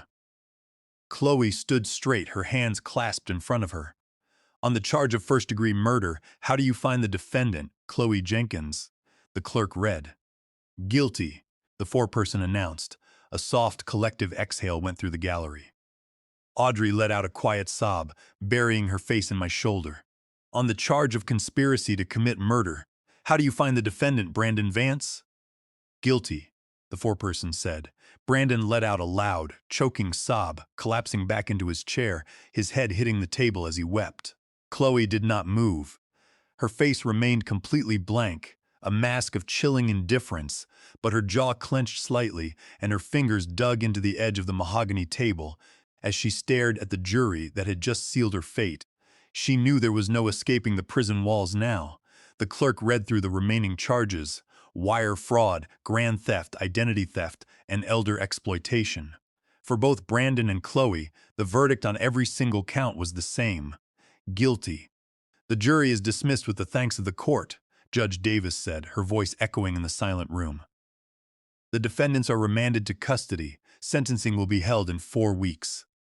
As the marshals stepped forward to put the handcuffs on Brandon and Chloe, Brandon looked back at me, his eyes wide and desperate. "Dad!" he screamed, his voice cracking. "Dad, please! I'm sorry! I didn't know she was poisoning her. Please! Dad!" I didn't answer. I stood there, holding Audrey, and watched the marshals lead my son away in chains. It was the hardest thing I had ever had to do. But as I looked at the 3 elderly victims smiling through their tears in the gallery, I knew it was the only way to honor Caroline's memory. The truth had won, and the reckoning had finally arrived. 4 weeks later, the courtroom was packed once again for the sentencing hearing. The atmosphere was somber, heavy with the weight of finality. Brandon and Chloe were escorted in by the marshals, both wearing orange jumpsuits, their wrists and ankles bound in chains. Brandon looked haggard, his eyes hollowed out from weeks in the county jail.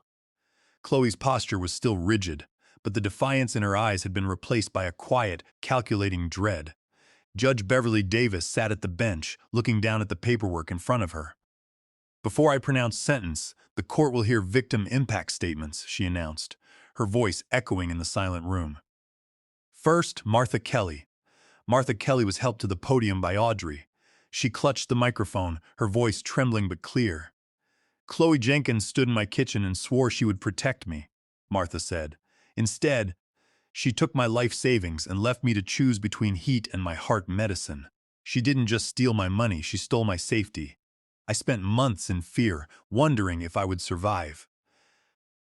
I want her to spend the rest of her days in a place where she can never hurt another vulnerable soul."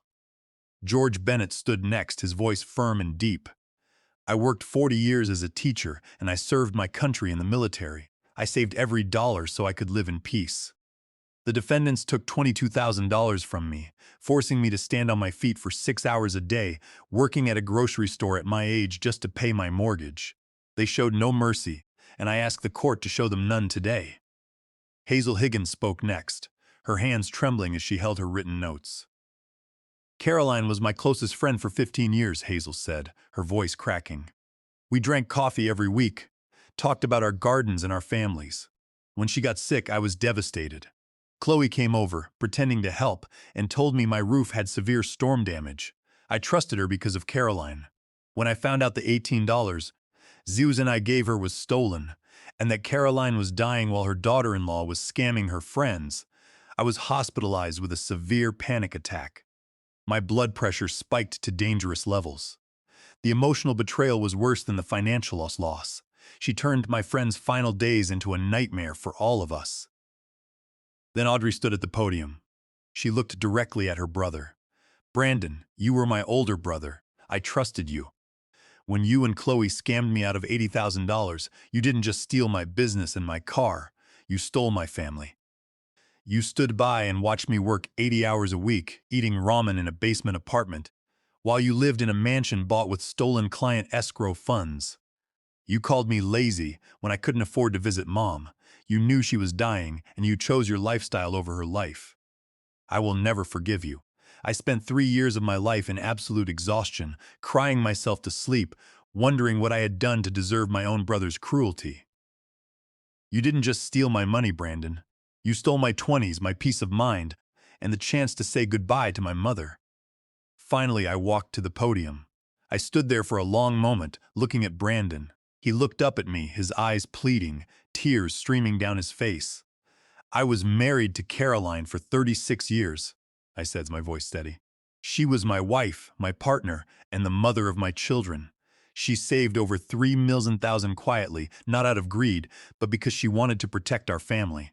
She spent the last 5 years of her life in fear, documenting the crimes of her own son, because she knew I would never believe it without proof. Brandon, your mother loved you. She kept hoping you would wake up. Instead, you let your wife poison her for a passbook. You sold your mother's life for paper. I have lost my wife, and I have lost my son. The money Caroline saved will go to repair the lives you destroyed, but nothing can ever bring her back." I stepped down, walking back to my seat. Brandon was sobbing loudly, his head resting on his chained hands. Judge Davis looked down from the bench, her expression stern and unyielding. "Chloe Jenkins and Brandon Vance, you have been found guilty of a campaign of greed that culminated in the murder of Caroline Vance and the financial destruction of multiple vulnerable individuals." She looked at Chloe. "Chloe Jenkins, you are a serial predator. You have used aliases and caregiving roles to exploit the elderly in Florida, Arizona, and now Colorado. You showed no remorse, and you calculated the death of Caroline Vance to access her funds. On the charge of first-degree murder, I sentence you to life in federal prison without the possibility of parole.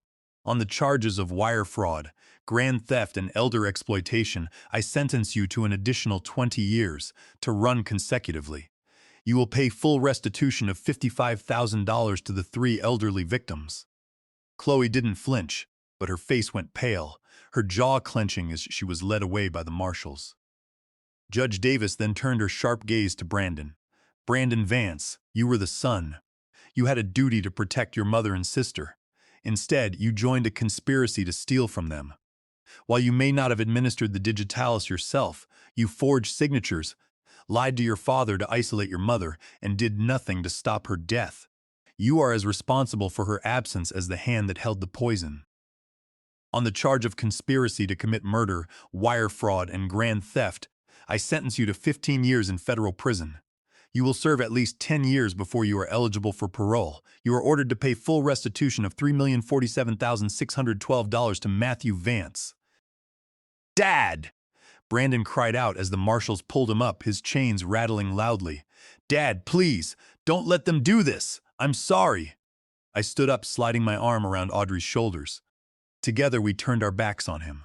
We walked down the center aisle, past Julian Barlow, past the reporters, and out of the double doors of the courtroom.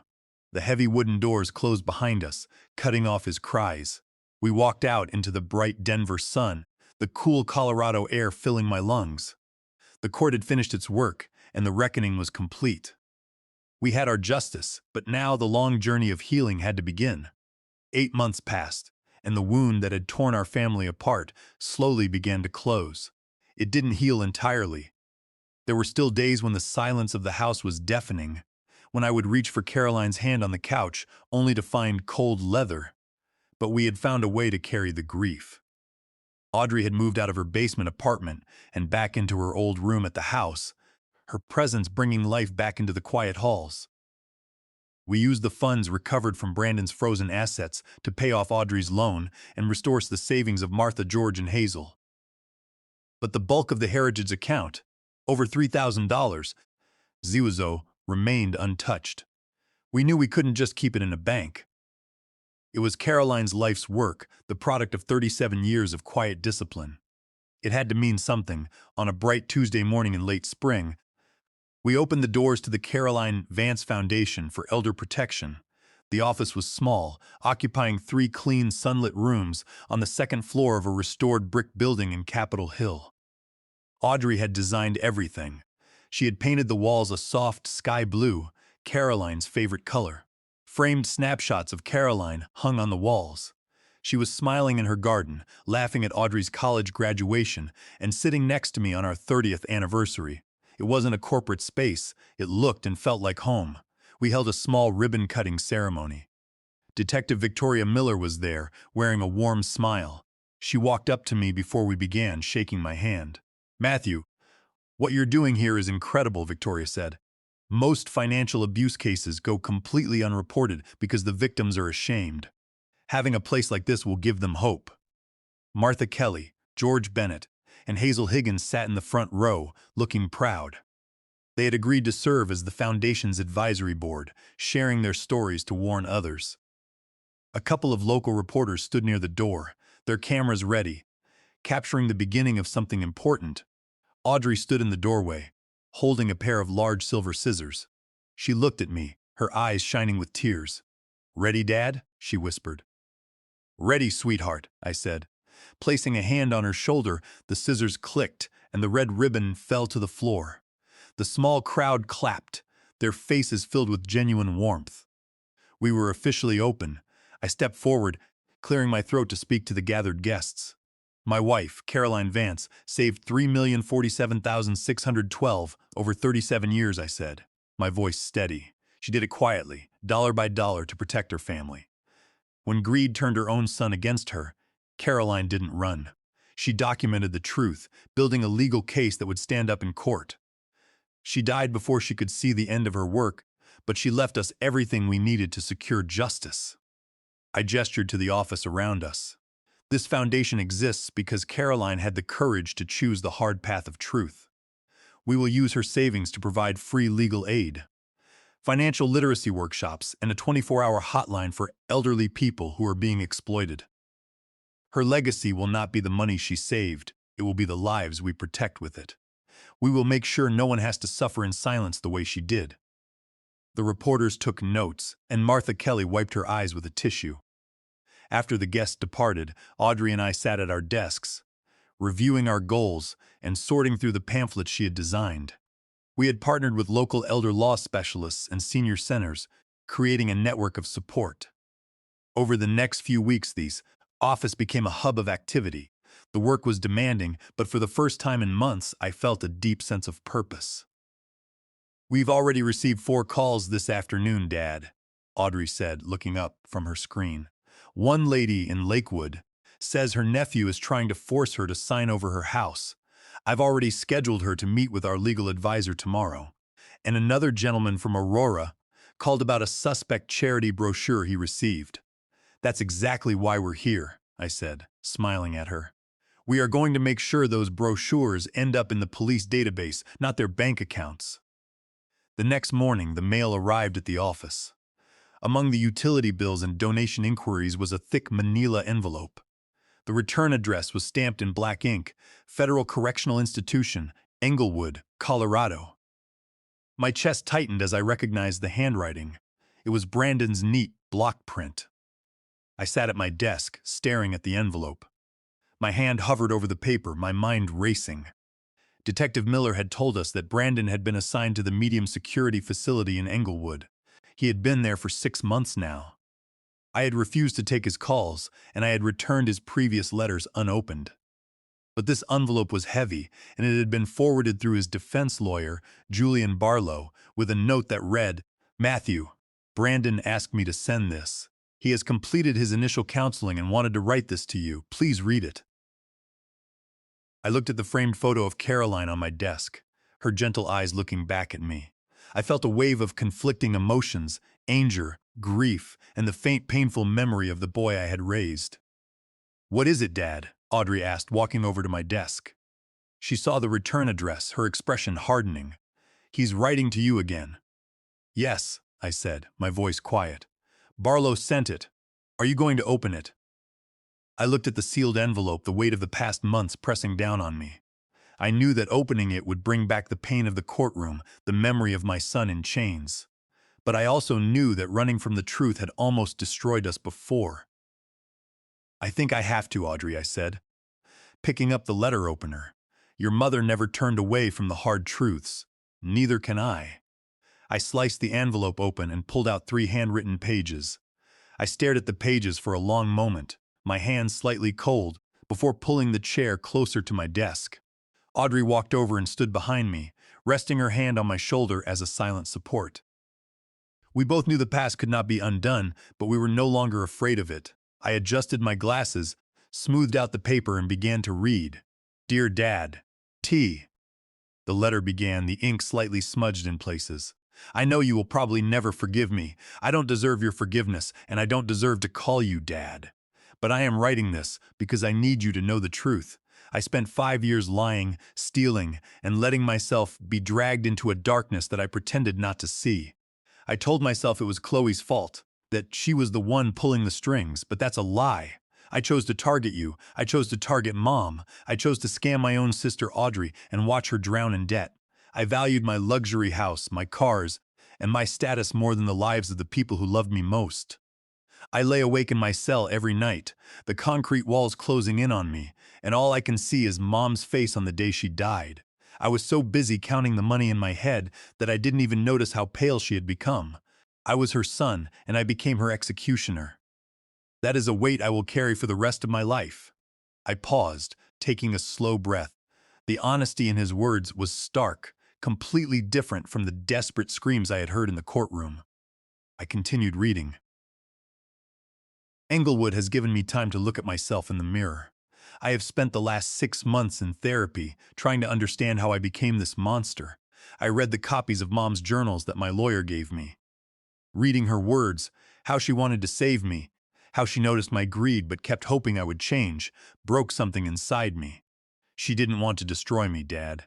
She wanted to stop me before I destroyed myself. But I was too blind, too selfish to see it. I am taking accounting and business ethics classes here in prison. I want to learn the discipline Mom had. And I want to spend my time helping the counselors teach other inmates about the damage that financial crimes do to families. I don't expect you to write back. I don't expect you to visit. I just want you to know that I am truly sorry for what I did. I hope you and Audrey are healing. Love, Brandon." I folded the pages slowly, my hands steady now. The anger that had burned in my chest for months felt lighter, replaced by a quiet, lingering sadness. "What does it say?" Audrey asked, her voice soft. "He says he's sorry," I said, sliding the folded letter into my desk drawer. "He says he is taking classes and trying to understand what he did. He's not asking us to forgive him. He just wanted us to know. Do you believe him?" "I don't know, Audrey," I said, locking the drawer. "Words are easy in prison. But he's not making excuses anymore, and that's a start. I'm not ready to visit him, and I'm not ready to forgive him. But I'm not throwing his letters away either. Your mother always left a door open. I think I will leave it unlocked, but I won't open it yet." Audrey nodded, squeezing my shoulder. "That's fair, Dad. I'm not ready either. Every time I think of him, I remember the loan payments, the cold apartment, and the feeling of absolute betrayal. But maybe, in 10 years, things will be different. For now, we focus on the people we can save." "Exactly," I said, taking a deep breath. "The living need our help, and that is where we put our energy."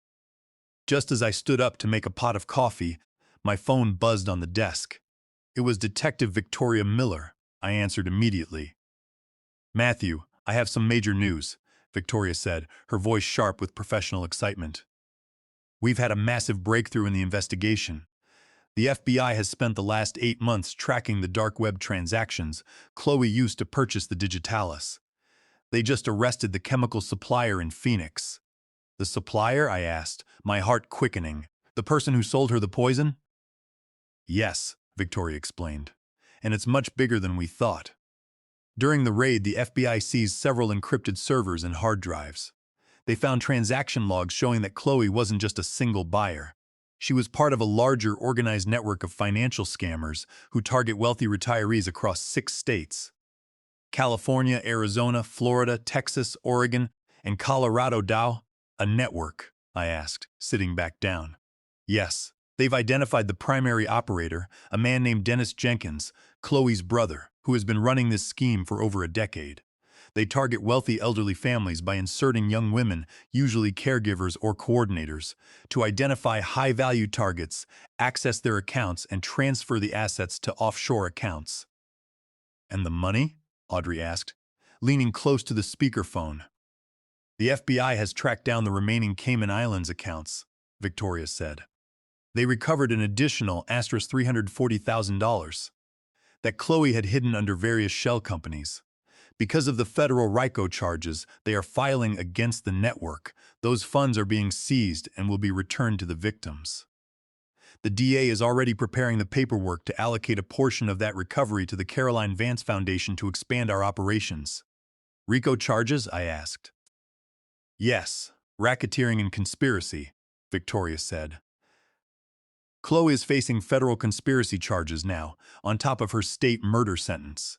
The chemicals supplier has already agreed to testify against Dennis Jenkins and the rest of the network.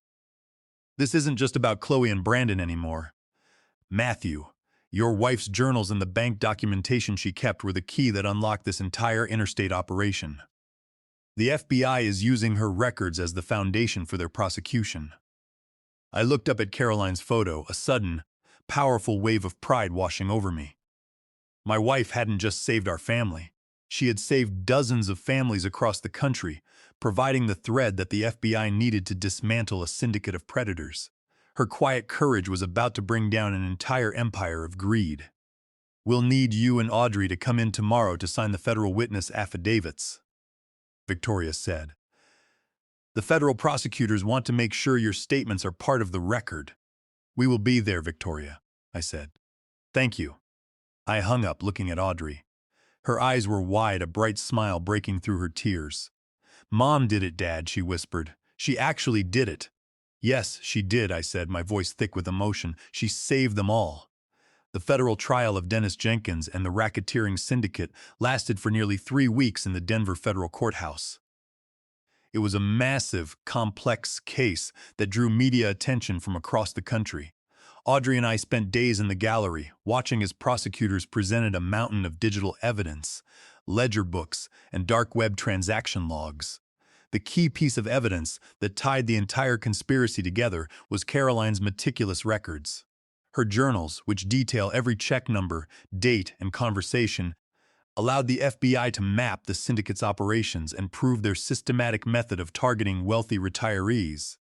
Dennis Jenkins was a slick, confident man who believed he was too smart to be caught, but the numbers did not lie. He sat at the defense table wearing a custom-tailored suit, his hair slicked back, offering a smug smile to the gallery. But when the chemical supplier took the stand, the smugness vanished. The supplier presented encrypted messages and wire transfer confirmations, showing that Dennis had coordinated the purchases of digitalis and other substances, distributing them to the syndicate's operatives. The prosecution also called 2 former syndicate members from Arizona and Texas, who testified about how Dennis had trained them to manipulate elderly victims, using the exact same playbook Chloe had used on us. In the end, the jury took less than 6 hours to return a guilty verdict on all 17 counts of racketeering, wire fraud, and conspiracy. Judge Margaret Williams sentenced Dennis Jenkins to 20 years in federal prison with no possibility of parole. Chloe's federal sentence was also extended, adding 10 years to her life term. As Dennis was led away in chains, I felt a deep sense of relief. The network that had preyed on so many vulnerable families was completely dismantled. The federal government initiated a massive asset forfeiture process, seizing Dennis's luxury properties and bank accounts. Within 3 months, the frozen asterisk, 340,000, was recovered and distributed. Martha Kelly, George Bennett, and Hazel Higgins received the rest of their stolen funds, their financial security fully restored. The remaining balance was awarded to the Caroline Vance Foundation, allowing us to expand our offices and hire full-time staff. One afternoon, a year after the sentencing, the foundation office was bustling with activity. We had expanded to 3 rooms on the second floor, the air filled with the quiet murmur of phone calls and typing. We now had 2 legal interns from Denver University, bright young minds who helped us draft affidavits and research local elder protection statutes for new clients. They kept our library updated and helped organize our weekly workshops, bringing a vital energy to the space. Martha, George, and Hazel were sitting in the conference room with Audrey, reviewing our first annual impact report. I stood in the doorway, watching them laugh and talk, their faces full of life. "Matthew, you need to see these numbers," George Bennett called out, waving a sheet of paper. "I taught math for 40 years, and I've never seen a better return on investment." I walked over, sitting next to him. "Tell me, George, in our first 12 months, the Caroline Vance Foundation has assisted *150 elderly individuals," George said, his voice cracking with pride. "We have initiated 12 successful prosecutions, recovered *1,200,000 for fraud victims, and held 8 financial literacy workshops across the Denver metro area. But the most incredible part is this: 8 other states, California, Arizona, Texas, Oregon, New Mexico, Nevada, Utah, and Montana, have adopted our model. They are setting up their own programs based on the system we built here." $1,200,000, Martha Kelly whispered, shaking her head. Chloe thought she could steal Caroline's $3 million, but now that money is saving hundreds of people. It's like Caroline's love is earning its own compound interest. "It is, Martha," I said, my throat tightening. Caroline always believed in the power of compound interest. She knew that if you put a little bit of good into the world every day, it would eventually grow into something unstoppable. "She would be so proud of you, Matthew," Hazel Higgins said, reaching over to squeeze my hand.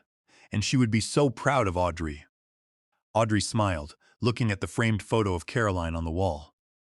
"She is the one who did the hard work. We're just keeping the books." As the sun began to set, painting the Rocky Mountains in shades of orange and purple, the office slowly cleared. Martha, George, and Hazel said their goodbyes, promising to return on Monday for our next advisory board meeting.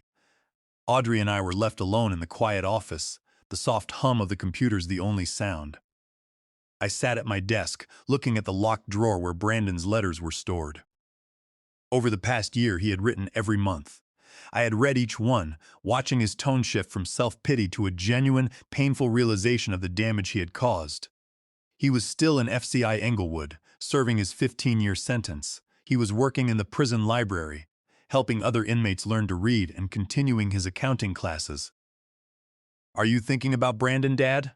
Audrey asked, packing her laptop. "Yes," I said. "He sent another letter yesterday. He's asking if I would be willing to visit him next month for his birthday." Audrey walked over, leaning against the edge of my desk. "Are you going to go?" I looked at the window, the city lights beginning to flicker in the Denver twilight. "I think I am, Audrey. I'm still not ready to forgive him, and I don't know if I ever will be. But he's my son, and he's trying to change. Your mother never closed the book on him entirely. She wanted him stopped, but she also wanted him to wake up. I owe it to her and to him to see if he has." Audrey placed a hand on mine. "I'll go with you, Dad. We'll face him together." I squeezed her hand, a deep sense of peace settling over me. The truth had shattered our family, but it had also cleared away the lies, leaving us a foundation of absolute honesty to build upon.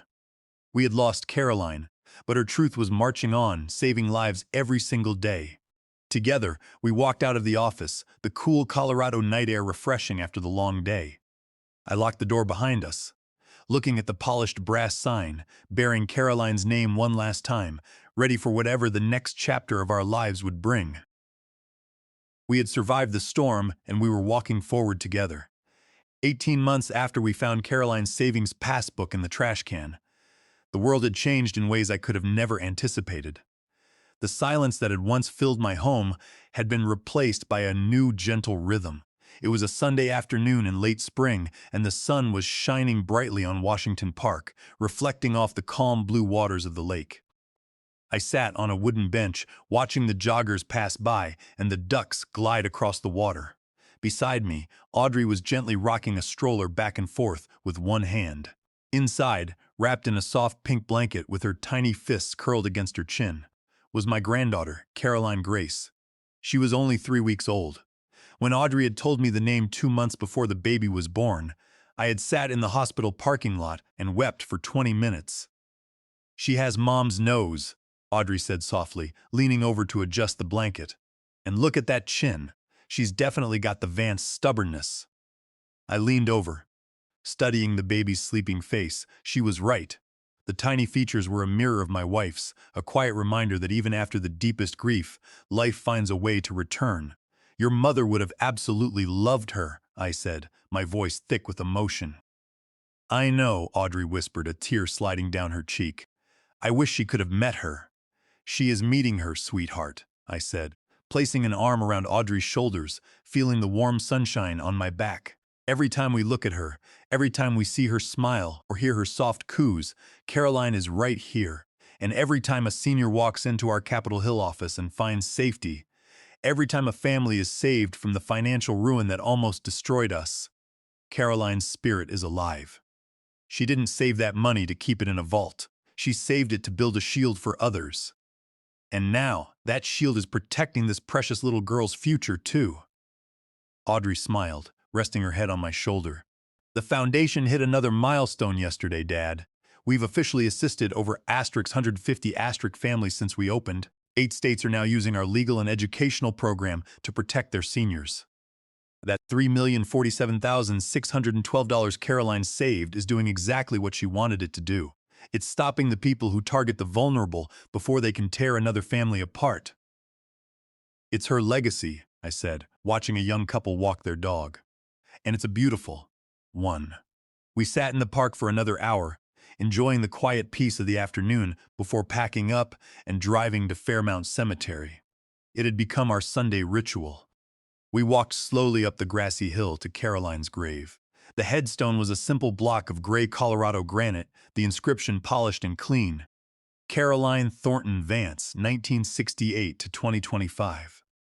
She chose truth over comfort. Audrey had selected the words, and I had agreed immediately. I knelt down, placing a bouquet of white lilies, Caroline's favorite, at the base of the stone. Audrey stood a few feet back, holding baby Caroline Grace against her chest, giving me space. "Hi, Caroline," I whispered, my fingers tracing the carved letters of her name. "It's Matthew. I brought Audrey and the baby today. Your granddaughter, Caroline Grace. She is beautiful, and she looks just like you. I know you're watching over her." I paused, looking at the flowers. "The foundation has helped 150 district people now, Caroline. We've recovered over $1 million for seniors who were scammed. The system you built in those safe deposit box journals is saving lives across the country. Thank you. Thank you for the Passbook. Thank you for the 5 years of journals. Thank you for loving me enough to protect me, even when it meant carrying that heavy weight all by yourself. I'm sorry it took me so long to see the truth. I'm sorry I didn't listen to Audrey sooner, but we are here now. We are healing, and your truth will never be forgotten. Rest in peace, my love." I stood up, wiping my eyes. Audrey walked over, kneeling for a moment to touch the stone before looking up at me. "Dad," she said quietly as we walked back to the car. "I went to see Brandon again last week. That's my second visit." My hands tightened on the steering wheel, but I kept my voice calm. "How is he?" "He's different," Audrey said. "He's lost weight and his hair is starting to go gray. He talks about Mom a lot and about the journals. He told me he's helping 3 other inmates prepare for their high school equivalency exams. He wanted to know if you read his birthday card." "I did," I said, starting the engine. "And I kept it. Are you going to visit him next month?" "Yes," I said, looking out at the cemetery gates. "I think I am. I'm still not ready to forgive him, Audrey. What he did to your mother, to you, and to our neighbors was a terrible crime. But he is still my son. Your mother didn't build that case to destroy his life. She built it to stop his crimes and force him to look at the truth. If he is finally doing that, then I owe it to Caroline to leave the door unlocked. We will see where the path leads." Audrey took my hand, squeezing it. "I love you, Dad. I love you too, sweetheart." As I look back on this journey, I realize that the hardest truths are often the ones we try to ignore. I spent 2 years choosing a comfortable silence over a painful reality, and it almost cost me my daughter's future and my wife's legacy. Don't be like me. Don't wait until the silence becomes proof. When someone you love warns you quietly, listen to them. Forgiveness is a sacred thing, but boundaries are absolutely necessaries. Love without accountability is not love at all. It is simply permission for harm. The truth may shatter what you thought you knew, but it is the only foundation that can ever truly heal. My wife, Caroline, chose the truth, and it cost her everything. But in the end, her choice saved us all. As we drove back through the Denver streets toward our home, the sun was setting behind the Rocky Mountains, painting the sky in a brilliant, beautiful gold. We had survived the storm, and we were walking forward into the light. We were ready for whatever came next.